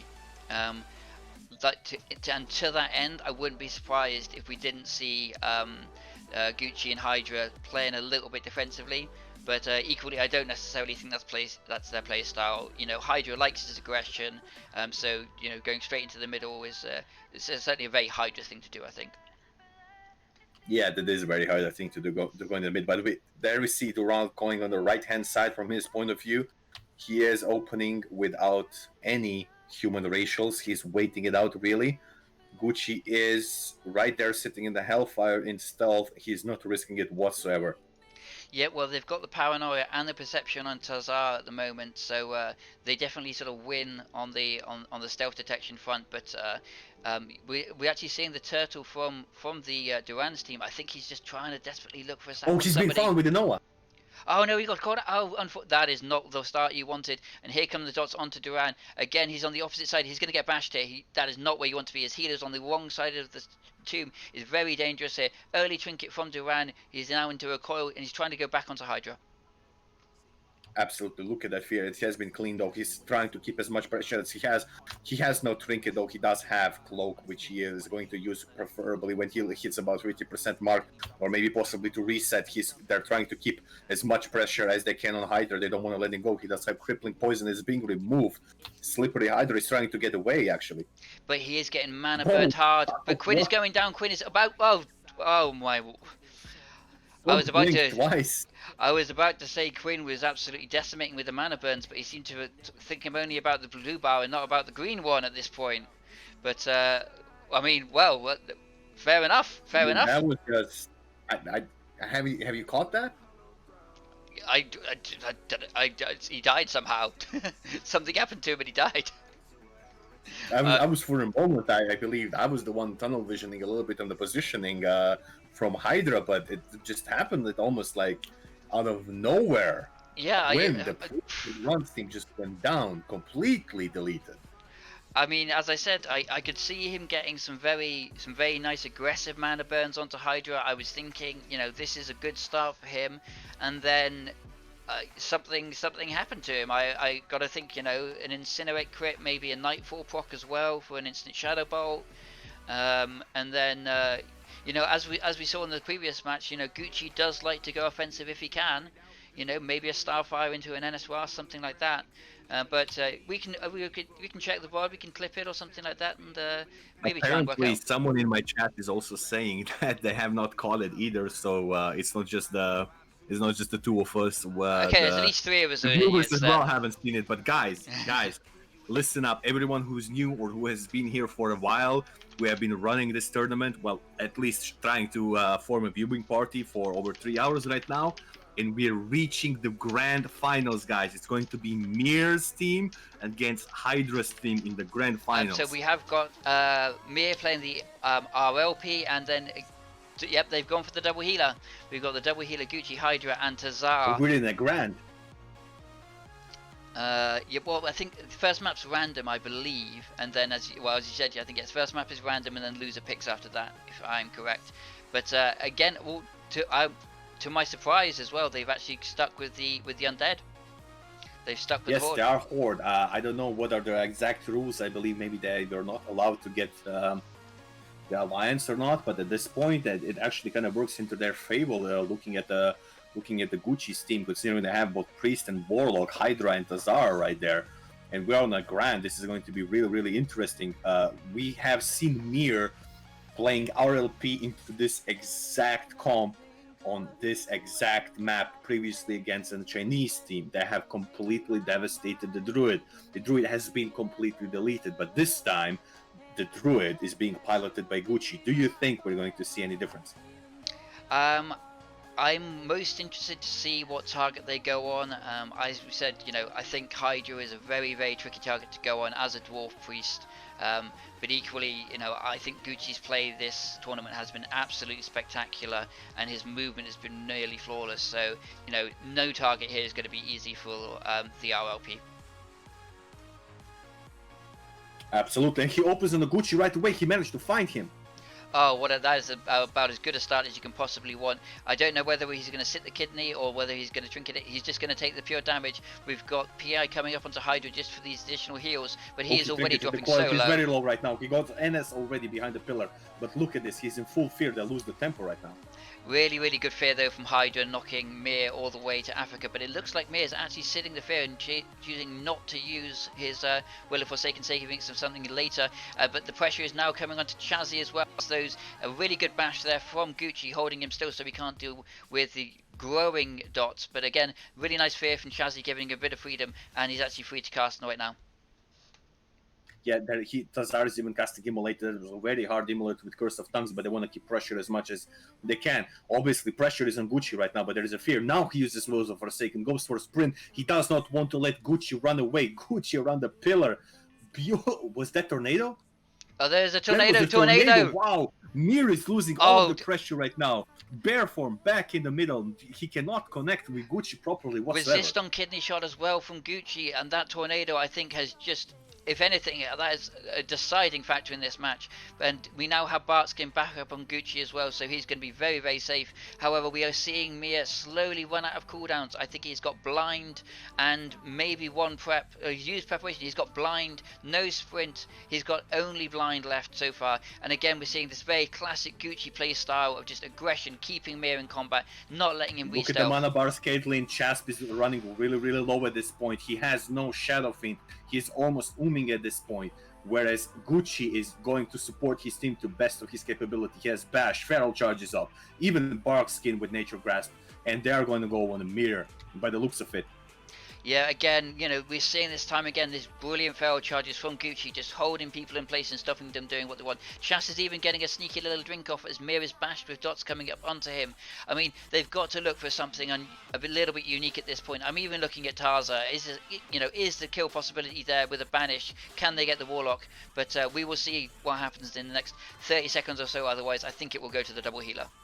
This is very going to be very, very, very clutch now. Both Hydra, both Priests are roaming really, really hard right now. Chasp does have some mana a little bit back. He has around about 500 mana. Klimp has to life tap. Both Klimp and Mirror's HP is not full. But pressure is on the Tazar right now. Can he heal him up? Gucci needs to step his game up right now and get him up. If Tazar gets up, this is going to be the game. If not, Tazar is going to die and they're going to lose. Mirror is going all for that Warlock. And he gets full Cyclone, not Trinket. The tempo goes out of the game.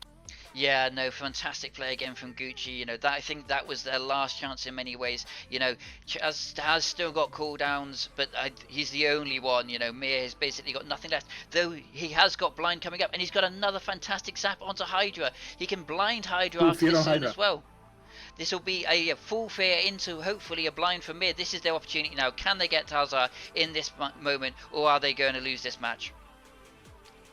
This is really, really bad. Hydra has almost no mana. Gucci is running really, really low. Tazar has nothing on his table. This is looking like a kill on Tazar right now. He's got the blind up as well. If he gets anywhere blind onto, I think that was blind onto Gucci by the looks of it. But you know, Tazar's still got away, and Kazi is having to Steering run. Pay is going direct, and he's dead with the Eviscerate crit. Oh my god, that execution was insane. You know, the cooldown lining up there, you know, the CC roll. Again and again, Mirr gets these saps off that people just aren't expecting, aren't seeing. You know, he is reading, you know, the combat state of these priests, you know, perfectly. Yes, we can say, we can see that even the Chinese chat is losing their mind with the 6666. No, they're not worshipping the devil. It is a way to say a good game. And... in Mandarin, I would imagine. If Mirr's team wins this, it will be their tournament again. Wait, no. So they lost last time, didn't they? They lost, so this will be their revenge for... This is it. This is the match point. Can they secure the match point? They're 2-0 up. They lost in the Grand, although even that tornado knocked Mirror away, they managed to get the victory. We are talking about Blade Edge, of course. We're talking about probably Gucci's most well-suited map to execute this comp. Can they make a comeback? Can they secure the win and extend the series? Mind you, they do need to win 3 games back-to-back, and it's Mirror's team who gets to pick the map if they lose one. But let's not get too far. This is the match point. Blade Edge Arena. Let's get into it. I mean, you know, if they're going to win anywhere, it's going to be here, and it's going to be with some insane play from Gucci. You know, Valve like to put, you know, tattoos and whatever, and stickers over maps for like insane plays on, you know, Dust 2 or whatever. You know, if anyone deserves a Blade's Edge tattoo or whatever sticker, it's going to be Gucci. I mean, the stuff he's done today here has been fantastic. So, you know, I'm holding my breath. I'm excited to see what he can do with this map, and you know, they were so close last game as well. Apparently, there's a little bit of resolution downscaling going on right now, but we're going to stick to it. Mirr is going to go actually aggressive and then defensive. There's a little bit of mind games going on right now. Yeah, I think he's, well, given how good he did the last one, you know, he got Gucci straight out. I think he's just waiting for that perception to jog on, and then he might again look for the aggression. But I think Gucci is not risking it this time, and he's already out, and you know, he's already in some form where he can't get sapped. Yeah, he's already in tree. He's not going to risk it and try and you know, risk getting sapped again. I don't know how is your screen right now, but I'm really experiencing bad downscaling of resolution. But nonetheless, they're going to open on Gucci and they're going to try to do their best. Full kidney shot is going to be expected on him. There you go, full kidney right there. He's going to sit in it. Yeah, no, he got the cheap shot, kidney shot opening, but he was already in bear. I think very sensible decision from him, sort of preempting this aggression. And big fear onto Hydra, though. Hydra off into, however, fortunately, travelling with Gucci, going in the exact right direction for the entire fear. I mean, that's what you want to be if you Hydra. Feral charge onto Mirr to try and slow him down, but I think they missed, and there's nobody. Unfortunately, he's in caster form now. This is not good for Gucci. Absolutely not, but he does have bears. He's in the bear with PS. The tempo is slowing down, although he's playing UA, by the way. We have not noticed that there has been a switch. He has switched to UA. This might completely change the outcome of this game. Oh, Klimp's UA, is he? Oh, fantastic. Oh, okay, that's going to be preventing Hydra from doing the dispel, and also creating a lot more pressure. He's dead. It's gone. They won the series. This is it. 3 versus 2. Sure. There we go. Yeah, surely. No. Well, GG's. GG's, boys. Look at Klimp's damage. Mirr as well. Damn. Cusp of 20,000 damage to win the series.